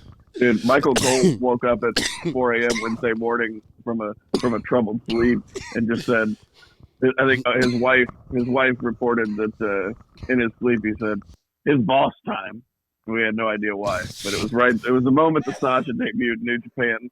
It was a troubled night for Michael Cole. Anyway, I thought my favorite part of this was whenever fucking Xavier Woods and Eddie Kingston, Kofi Kingston held a broom during the jump over. Just killed me. Anyway, they're such dorks. No, that's great. That's great. That's great. I love it. So we're gonna get Gunther versus Braun Strowman. I really hope that Gunther just murders this dude. I do not want to see Strowman. If he doesn't murder Braun Strowman, then Gunther should go on to Brock Lesnar at WrestleMania. Okay, that was going to be my ultimate question. That would be, let's get Gunther, Brock Lesnar. Okay, so if we get Gunther versus Brock Lesnar, at Wait, WrestleMania. Why are we both talking about that? Is that a rumor? Yeah, I just threw it out there. No, it's a legit rumor to where it's kind of catching a little steam, but not necessarily too much crazy. I thought that I see them all, but I did miss that one. Shouldn't Gunther go over?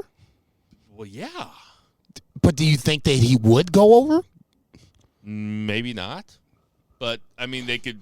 I guess they could revisit it at SummerSlam or something. I guess ultimately my point is this, and we can move on. That's a match that we need to see. Yes, I think it would be one of them sparks. I would literally watch Gunther fight everybody on the planet.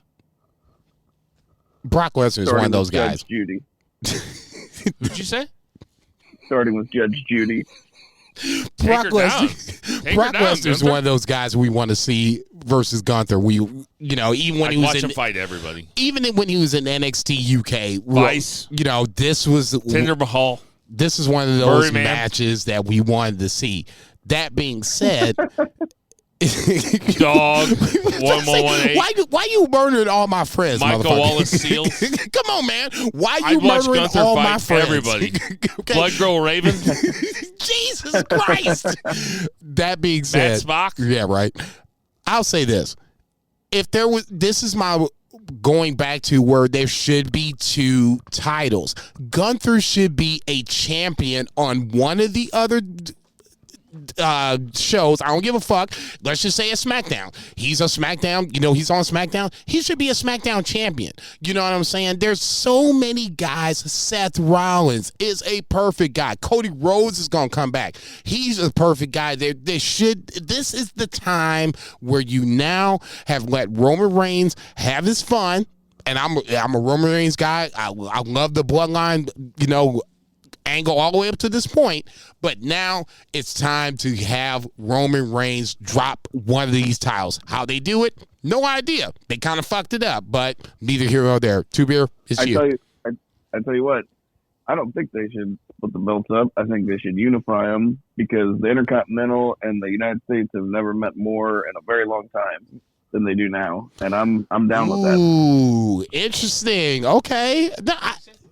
I'll say this. He said that the reason that they shouldn't have two titles, that the mid-card titles, the Intercontinental and the U.S. title, have never met more up to this point. I can agree with that. But under the right booking, you can still do all four. There's enough talent on this WWE roster where you can still have a head guy, two head top champions, Roman Reigns and fill in the blank.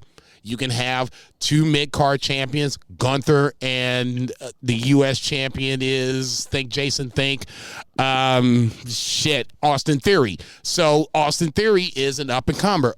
Gunther, up-and-comer. So you have it in a scenario where two guys that can probably be a champion at some point, are in the on deck circle, and then you can have two guys.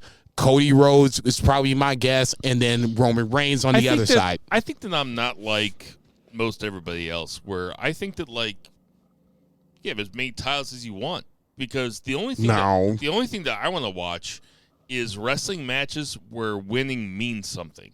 So I want to watch a tournament, or I want to watch the G1, or I want to watch title matches. So if you have a European, if you put the stop shaking your head for a second so I can say this, okay? Okay.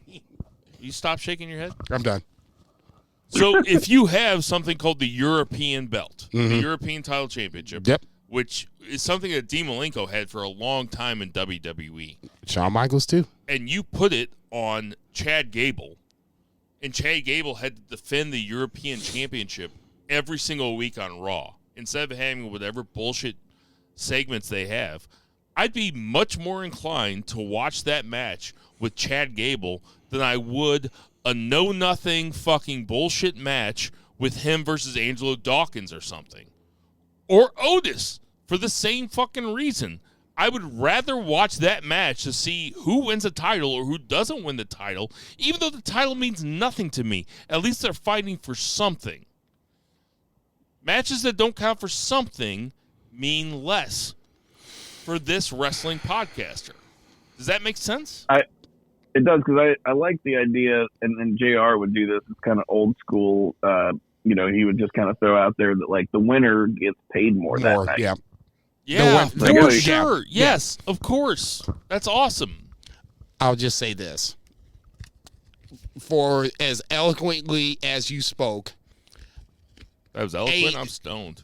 AEW is on line one, and they're calling you about how much you've talked about the shit you've been saying about how many titles they've had, okay? I've never made fun of AEW for having too many titles. God, I wish there was a producer around here somewhere. I've talked about how many titles they've had, but I've never made fun of it. I like all the titles they've had. In fact, I've said that on this podcast, how much I like the titles that they have. Like I said, I wish there was a producer around I here. wish there was a producer. Me too. Two-beer, go. He's here, man from ringside. Pick a fucking button, motherfucker. What's next, Zach? Finally, main event. We had John Cena and Kevin Owens versus Sami Zayn and Roman Reigns, and this was. Sit your dumb ass down. I'm not going to say much because I know Bill has a lot to say. Oh no, he's dancing right now as we speak. The only thing I want to say is how funny it was that Cena is literally screaming spots from the corner to these people. So there's like a moment where Reigns and KO are both down on the ground, and the camera's right there on his face, and he's holding the tag rope, and he's screaming to him, "Don't move! Don't move!" And then you hear the ref, the lady ref, go, "Don't move, guys!" And then he's like, "All right," and the camera never cuts. Like usually there's 5,000 camera cuts. The camera's just directly on Cena, and he's like, "All right, slow, crawl towards me, slow." Screaming. Oh my god. It made my whole night. Don't get me wrong. That as much as the match itself was fine. It is what it is. You got it to where now Unprofessional bullshit. You got it now where Sami Zayn is probably on the outs with the bloodline. We'll figure that out here in a couple of days. I can't agree with you more. What are we talking? We're talking we're talking about John Cena calling out shit and the camera not moving. But B, I think you might want to give John Cena a little bit of an apology. He bumped the number up. What number? The 2.6 rating. You think I give a fuck about ratings? No, look. What the fuck are... You sat up here and ran John Cena down, talking about he's not I'm this. getting ready to run him down again. Okay, he's not this, he's not that. People tuned in to see John Cena as well. Yeah, you did. I never said that they wouldn't tune in to see him. I never said that. What I said that is he sucks. Oh, and what he did on Friday night, he moved the needle. I don't know if you watched it. I did watch it, actually. He sucked. He was fucking terrible. He came out for the last 10 minutes. He turned to the camera. He said, "Oh, you guys don't know how much this means to me." And he spread out his new fucking thing that you can buy on WWE. And then he went down, did the 4 moves of doom, and skipped the last one until KO had to come in. They did it together. It was so fucking stupid. It was the most milquetoast, boring segment of WWE television in the last 365 days. And everybody came out to watch Probably it. since the last time And Cena was on everybody it. came out to watch it. Fuck that. Did you like it? I don't It care. doesn't matter what I like. Don't say everybody. Don't say everybody. Did you like it? It was fine. It advanced the storyline. So all the wrestling you watched this week, would you put Cena on the top 200 moments? Yes, because I watched a lot of wrestling. No, you wouldn't. No, you wouldn't. There was 200 moments better. Look, the fact that you don't 60 like of them were in the fact that Ospreay you match. don't like John Cena aside, Do you like him? I like him more because I don't see him on the regular. Do you like him? Ultimately, yeah, he's okay. He's okay. Okay, yeah. He's That's okay. a ringing endorsement. He's okay. Zach, do you like him? I love him. Okay, that's fucking figures. Because he never watched it during all the bullshit. Zach likes everything. Fucking John Cena is good in doses.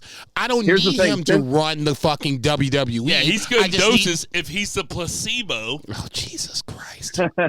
Since I've been watching WWE again, which is like right before we started this podcast, basically, he's been really great. It's like I started watching, and my first introduction to John Cena, he did one of the greatest trilogies of all time with AJ Styles. Yeah, it was and really then he just good. went away, and he was just wrestling at WrestleMania. His U.S. title challenge run is something that I think they should be doing more of. But it was John Cena. But I listened to the podcast again this week, and I saw wrestling Twitter again this week, and people were like, "It's so good to have John Cena back. I can't believe we have John Cena back." And I'm sitting He's here. not back, number one. Well, first of all, I don't care if he's back or not. Okay. He was on SmackDown. Okay, fair. Second of all, I'm sitting back thinking, you guys missed him? And they're like, "Well, yeah, we get to see John Cena now with this whole new group of people with Kevin Owens and Sami Zayn." It's like he's already wrestled them. We're looking for They're the Austin Theory. They're the now. You're the nostalgia act, Cena. And also, you didn't look very good the other night. Jesus. He didn't. I'm not asking. I'm not talking asking about him- Christmas. I'm talking I'm about not how do you look asking in the ring. him. I'm not asking him to look great. He came out. damn it. He Don't come popped at the me with the rating. rating. He Don't come popped at the. me- That's oh. the reason why they did it. I That's the predicted- reason why they did it. I just predicted it right before you said it. Don't come at me with the ratings. That's the reason why they did it. I don't care about the ratings. You don't care because you're going to watch anyway. No, They were trying I'm to not- get people that don't watch on the regular that know John Cena. But I'm a wrestling podcaster. I am a wrestling critic. And I am going to sit here and I'm not going to say I don't care. I'm going to say I don't care about the ratings at all. What I care about, if it was good, and it wasn't. It was bad. And you agree. Go ahead and agree. Look, I'm not going to sit here and say that it was Ospreay versus Omega, but that wasn't supposed to be. It was supposed to do two things. Number one, it was supposed to get people to watch. Number two, Sami Zayn was supposed to lose. Check. All right, cool. All right. Anything else? No, and the only thing I want to say about Raw is Theory versus Rollins was a very good match. And because we talked about WWE for a lot, and there was some crossover with the Bloodline, but I don't know if there's anything else that you want to say, but that's about the extent of it for me. The only other thing I would say was that Alexa Bliss versus Bianca Belair was very, very, very bad. Agreed. Yeah. Agreed. It was just sloppy as fucking Yes, shit. and I'm not sure who it's on. You can blame whomever you want to. I'll tell you who I'm not going to blame. Bianca Belair. I'll just say this. Because she doesn't do that shit. I'll say this. The build wasn't very good. Maybe I'll blame Uncle Howdy. You can do that too because Obviously, Bray Wyatt / Uncle Howdy or whoever you want to call it had a part in this match. If you're going to have Alexa blast Bianca with a vase the week before, then lean into that heel move going forward. She should have been a heel going into the match. It shouldn't have took Bray Wyatt's fucking symbol to make her snap. She should have been she hit her with a fucking face the week before. Only one other thing I'd like to bring up about Raw, which is on SmackDown, it got announced on Raw, we're going to have Drew McIntyre and Sheamus versus the Usos for the belts. Now, that's we running it back from like a couple weeks ago. Sounds like a banger. Mm-hmm.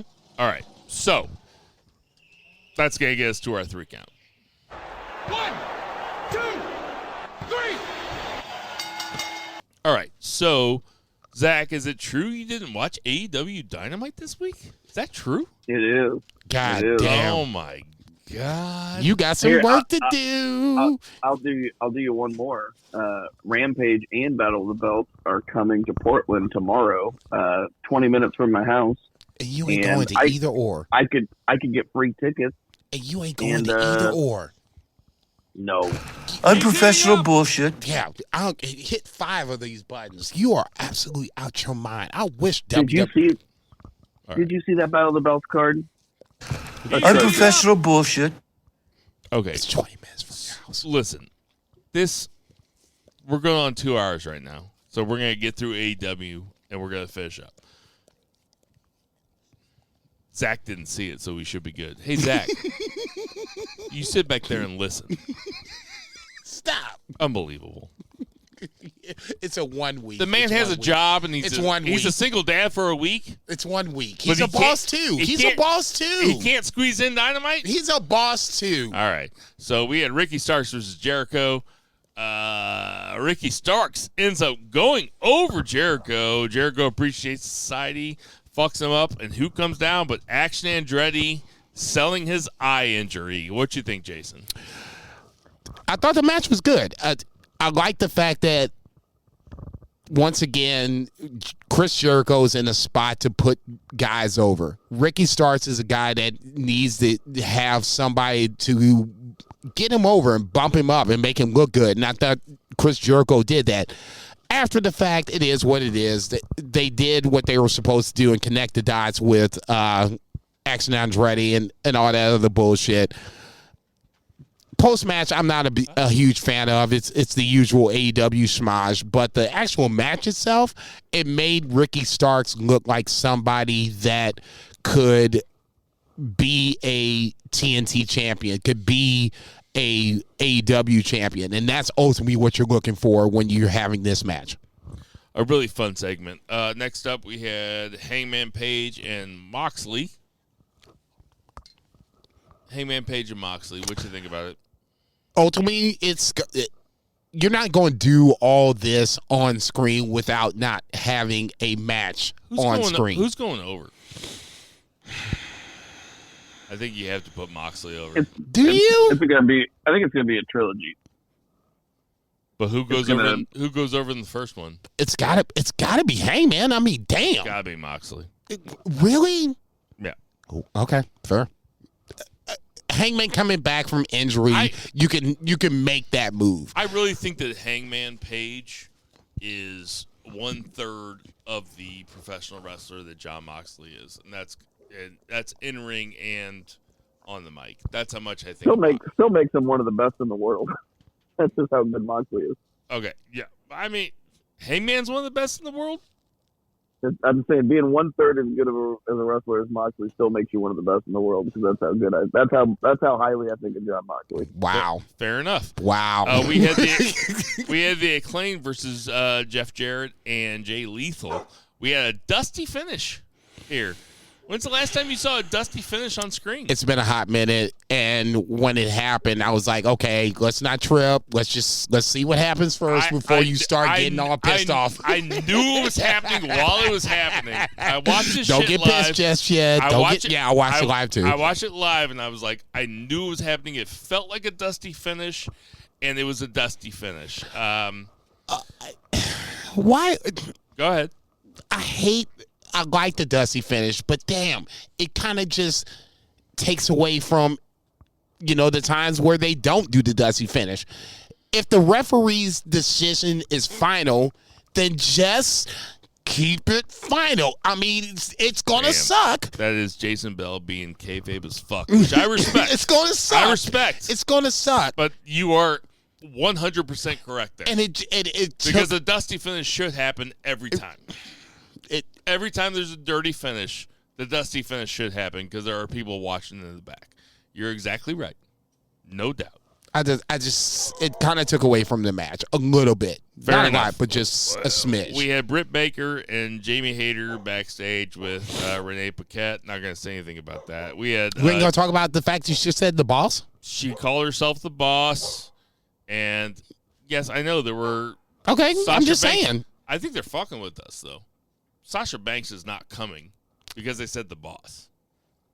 Okay, the fact that Sheeta is on the outside looking in, I think that's something I want to talk about for 30 seconds. Go ahead. Is this a Sheeta heel turn or no? Yeah, probably. It was a really weird segment, to be honest. Yeah. But that happened in the segment a little bit further down the episode, though. Understood, but we're just talking about said episode. Yes, it's probably going to play into something later. Okay, so... But it's not going to play into something huge. So we're going with Toni Storm, Saraya versus Britt Baker and Jamie Hayter. Probably, yeah. Okay. Yeah. Zach, any thoughts? Nah, just kind of a wait and see situation. I don't know about Sasha. I'll just tempering my expectations here. It's not a live or die situation. Like, she doesn't show up in AEW. Like, I don't expect her to. I expect her to wrestle for Japan, and that's it. I don't expect her to show up on AEW. I kind of do, actually. All right, coming up next, we had Jungle Jack Perry and Hook, which we're not going to talk about because we'll end up talking about it for too long, and then we're going to have a 3-hour fucking podcast.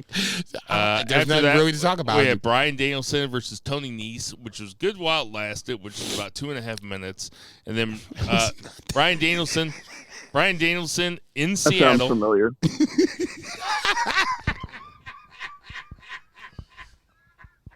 You can talk while I'm laughing. No, I can't. It ruins it. Shut up. All right. Okay, thank you. We have Bryan Danielson versus Tony Nese, and Bryan Danielson beats him within about 2.5 minutes. Shut up. Whatever you were about to say, shut up. It wasn't 2.5 minutes. Ah. I don't think that my wife knows that we're kidding. She was like, whoa. She's like, are you guys actually getting ready to fight? Minutes. Hey, shut the fuck up. We had Bryan Danielson versus Tony Nese. Lasts about 2.5 minutes. MJF comes out, and they have a spectacular... You know how much Zach Pullman, if he had seen this promo, would be sucking this promo's dick? Yes, to where very much so. MJF is like, I want you to fight everybody to get up to the number one contendership. He goes, and I know I have a reputation of making my opponents jump through hoops. Yes, as a matter of fact, you do. MJF said that, and then Bryan Danielson's like, no, I'm not going to do that. If I wrestle from here until the pay-per-view, I'll be the number one contender anyway because of the numbers. And it was like, holy shit, this is really fucking good. It was actually good just for the fact that Danielson on the back end was like, if I do all this, then the Iron Man match is what I want on the back end. And they're going to have an Iron Man match if he wins it. So, what do you think about an Iron Man match between Bryan Danielson and MJF? Because for me, it doesn't psych me up very much. For me, I thought about you immediately. You, personally. Bill Vagey. William H. Monty, okay? Yeah, I was thinking about Billy the Kid because MJF is a guy that needs a little push in the ring. And I'm not saying that he needs, help with the physical part of it, but he needs guys that we as the wrestling hardcore base look as Bryan Danielson's a great wrestler. Zack Sabre Jr. is a great wrestler. So on and so forth. So if you get Bryan Danielson versus MJF in a 1 hour Iron Man match, and you can get MJF over in said match, I think it does more for MJF than Bryan Danielson. If you're one of those people that want Bryan Danielson to be the champion of AEW at some point, this is probably not going to be a good time for you, because I think ultimately this is something that is going to put MJF over. That's going to make him a champion that you ultimately want to see fail at some point. Zach, what do you think's going to happen? I think it is going to be too long. And, I mean, Bryan Danielson wrestling for 60 minutes, great. I mean, MJF always shows up, and he has great matches. Like, I don't know, like, just because he doesn't wrestle that much, I know Bill's a little bit down on his in-ring. I'm pretty You're high a on his in-ring. nerd. But the whole thing I'm bummed is I don't like the stip, because the Iron Man match is just a bad stip, because you're essentially just saying you don't have to pay attention until the very end. I can't believe he said that. I can't believe he said it. That is so un-Zach. I did not think that would be Zach's opinion about an Iron Man match, because I thought that Zach would be way more about the the storytelling within the first 45, 50 minutes. There's a story to be told. Maybe they'll win me over. Maybe they'll win me over. But that's the classic criticism of the Iron Man match, which I can't argue with. It's not my favorite type of match. No, I'm not saying it's my favorite type of match, but I think there's a story to be told. You know my favorite type of match is? An Okada match. There's a story to be told. I just think it's an MJF story. Well, ultimately, if MJF can beat Bryan Danielson in his own game, how about this? That's better for him. For all the assholes that say Okada matches are all the same, do they like last man standing matches? Do they like Falls Count Anywhere matches? Do they like Iron Man matches? I bet they do. I bet they're all just against the shit that they don't know. You fear what you don't know. People fear what they don't understand. They hate what they can't conquer. Nice. My man. Yeah, but he didn't say people. He said the word that began with N that I'm not allowed to say. But Vince McMahon is. And so is Hulk Hogan.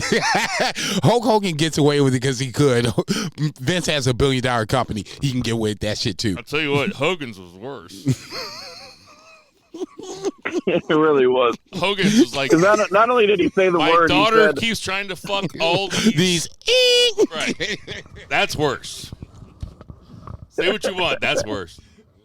All right, so coming up next, we had Swerve versus AR Fox, which was a spectacular match. Talk about two guys giving their all, man. Swerve is something. He's a Seattle guy, too, so they were in Seattle. Oh, I didn't know that. This is a Seattle show. Yeah, a lot of Defy, him and Darby, and Tony Nese, and also Bryan Danielson. These are all, like, Seattle area dudes. Aubrey Edwards, Seattle gal. Swerve and AR Fox had a very, very, very fun 8-minute match that could have lasted a lot longer as far as I was concerned. Then we had Saraya, Tony Storm, and Shida backstage. We already talked about this.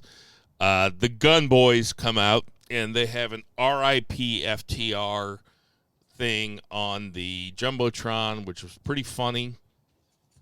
And then FTR's music plays. The Guns act real scared, and then the Guns were like, I can't believe you guys fell for it. Are we starting to like the Guns? I'll start.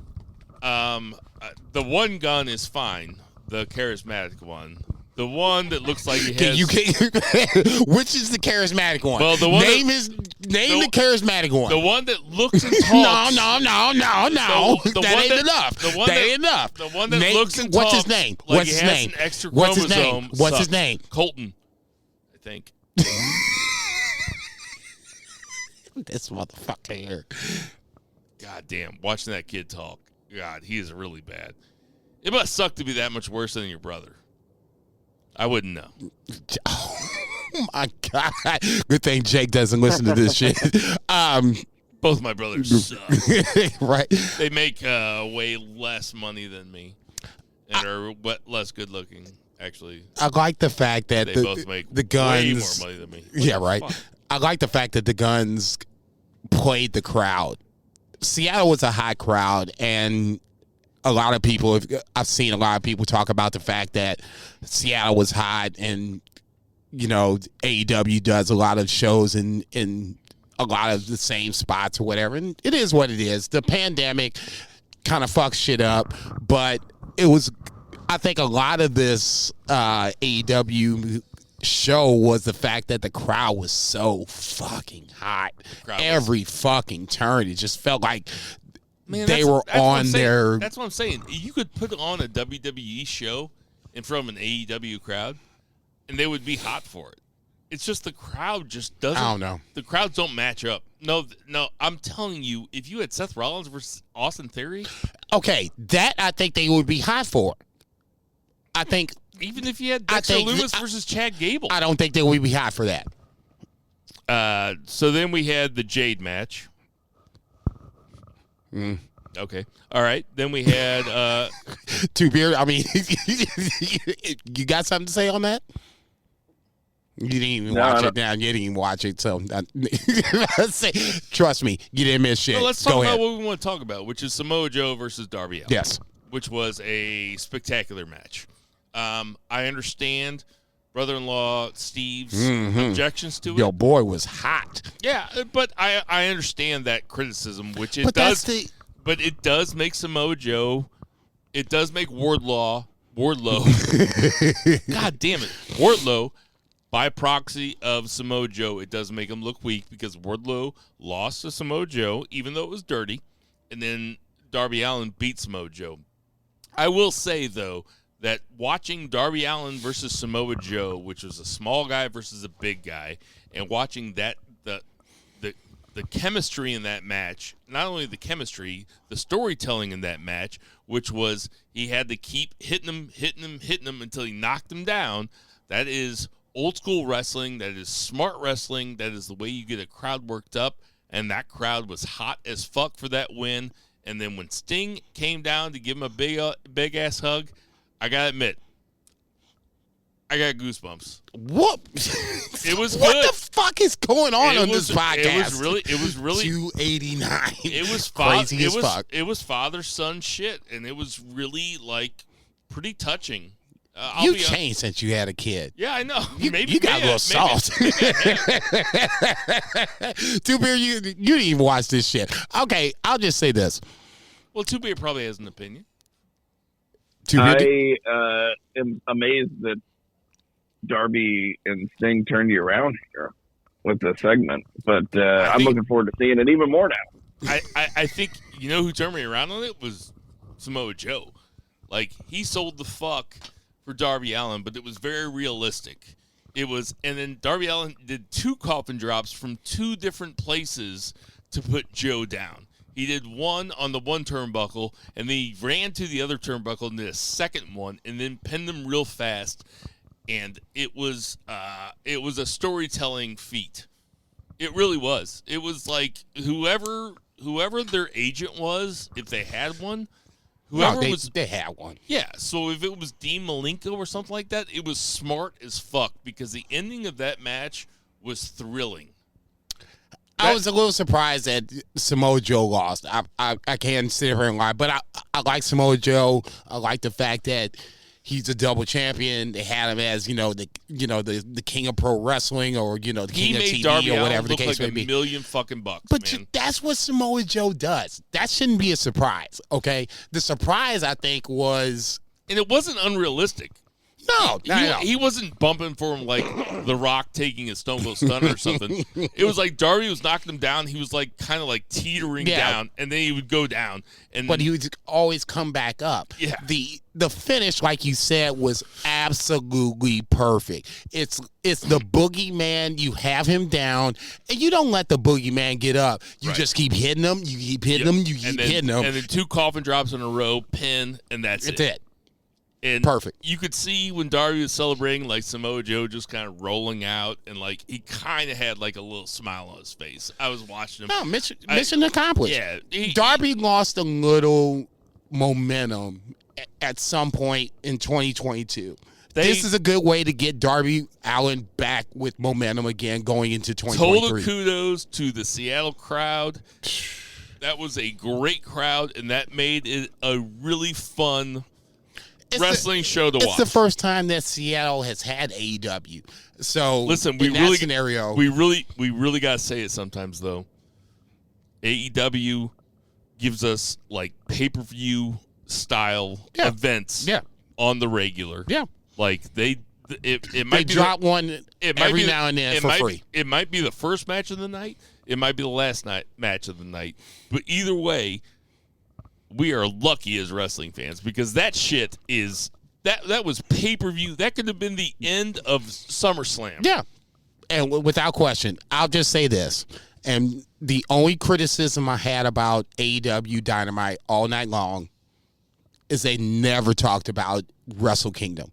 You have Kenny Omega in this. No, fuck that. Fuck that. No. I let Zach have his, moment last week where he was like, maybe they'll talk about it this week, and they never talked about it. Ever.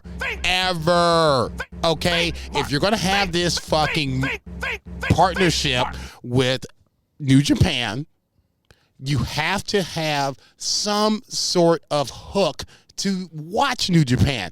Kenny Omega is the hook.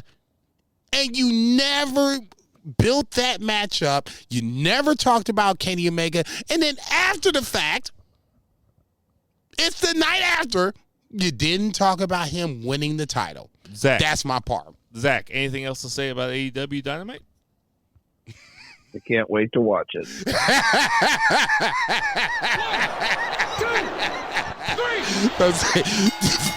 From the guy that didn't watch.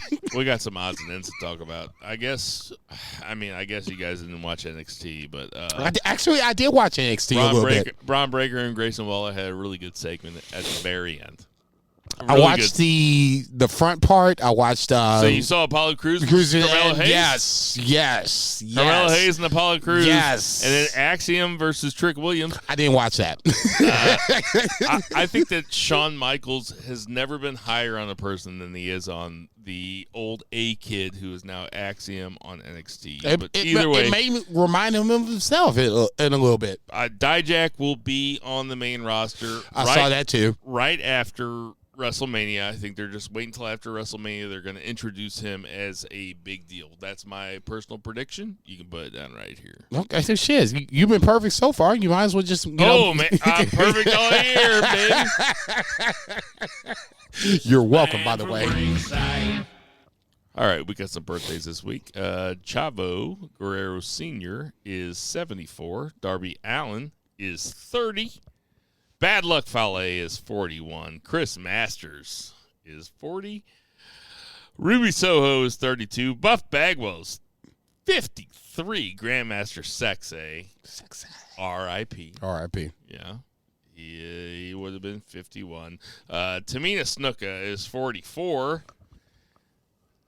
And Abdul the Butcher. I'm sorry, Mom. I'm a bad son. Or as they used to call him, Captain Hepatitis. Oh, you ain't shit. He would have been 82. God damn, you ain't shit. Hey everybody, we know there's tons of podcasts to listen to, so I appreciate you guys listening to ours. You ain't For shit. Tender Mahal, Check. for Vice, Check. for Patriot Pat, Check. for Murray the Merman Murray. Check. For the Sideways in Time podcast that doesn't exist anymore. Check. For your wife. For Aaron, yeah. For your daughter. For Edna May. For all your kids. For Zach, Super Zach Pullman. There you go. For Check, Jason check, Cornelius Bell. I am Konnichiwa, Bill bitches. Veggie, Check. a.k.a. Anthony Michael Deerfall, and never forget the Buddha Heels. Bitch. Anthony Michael. What are you doing? Stop pushing buttons.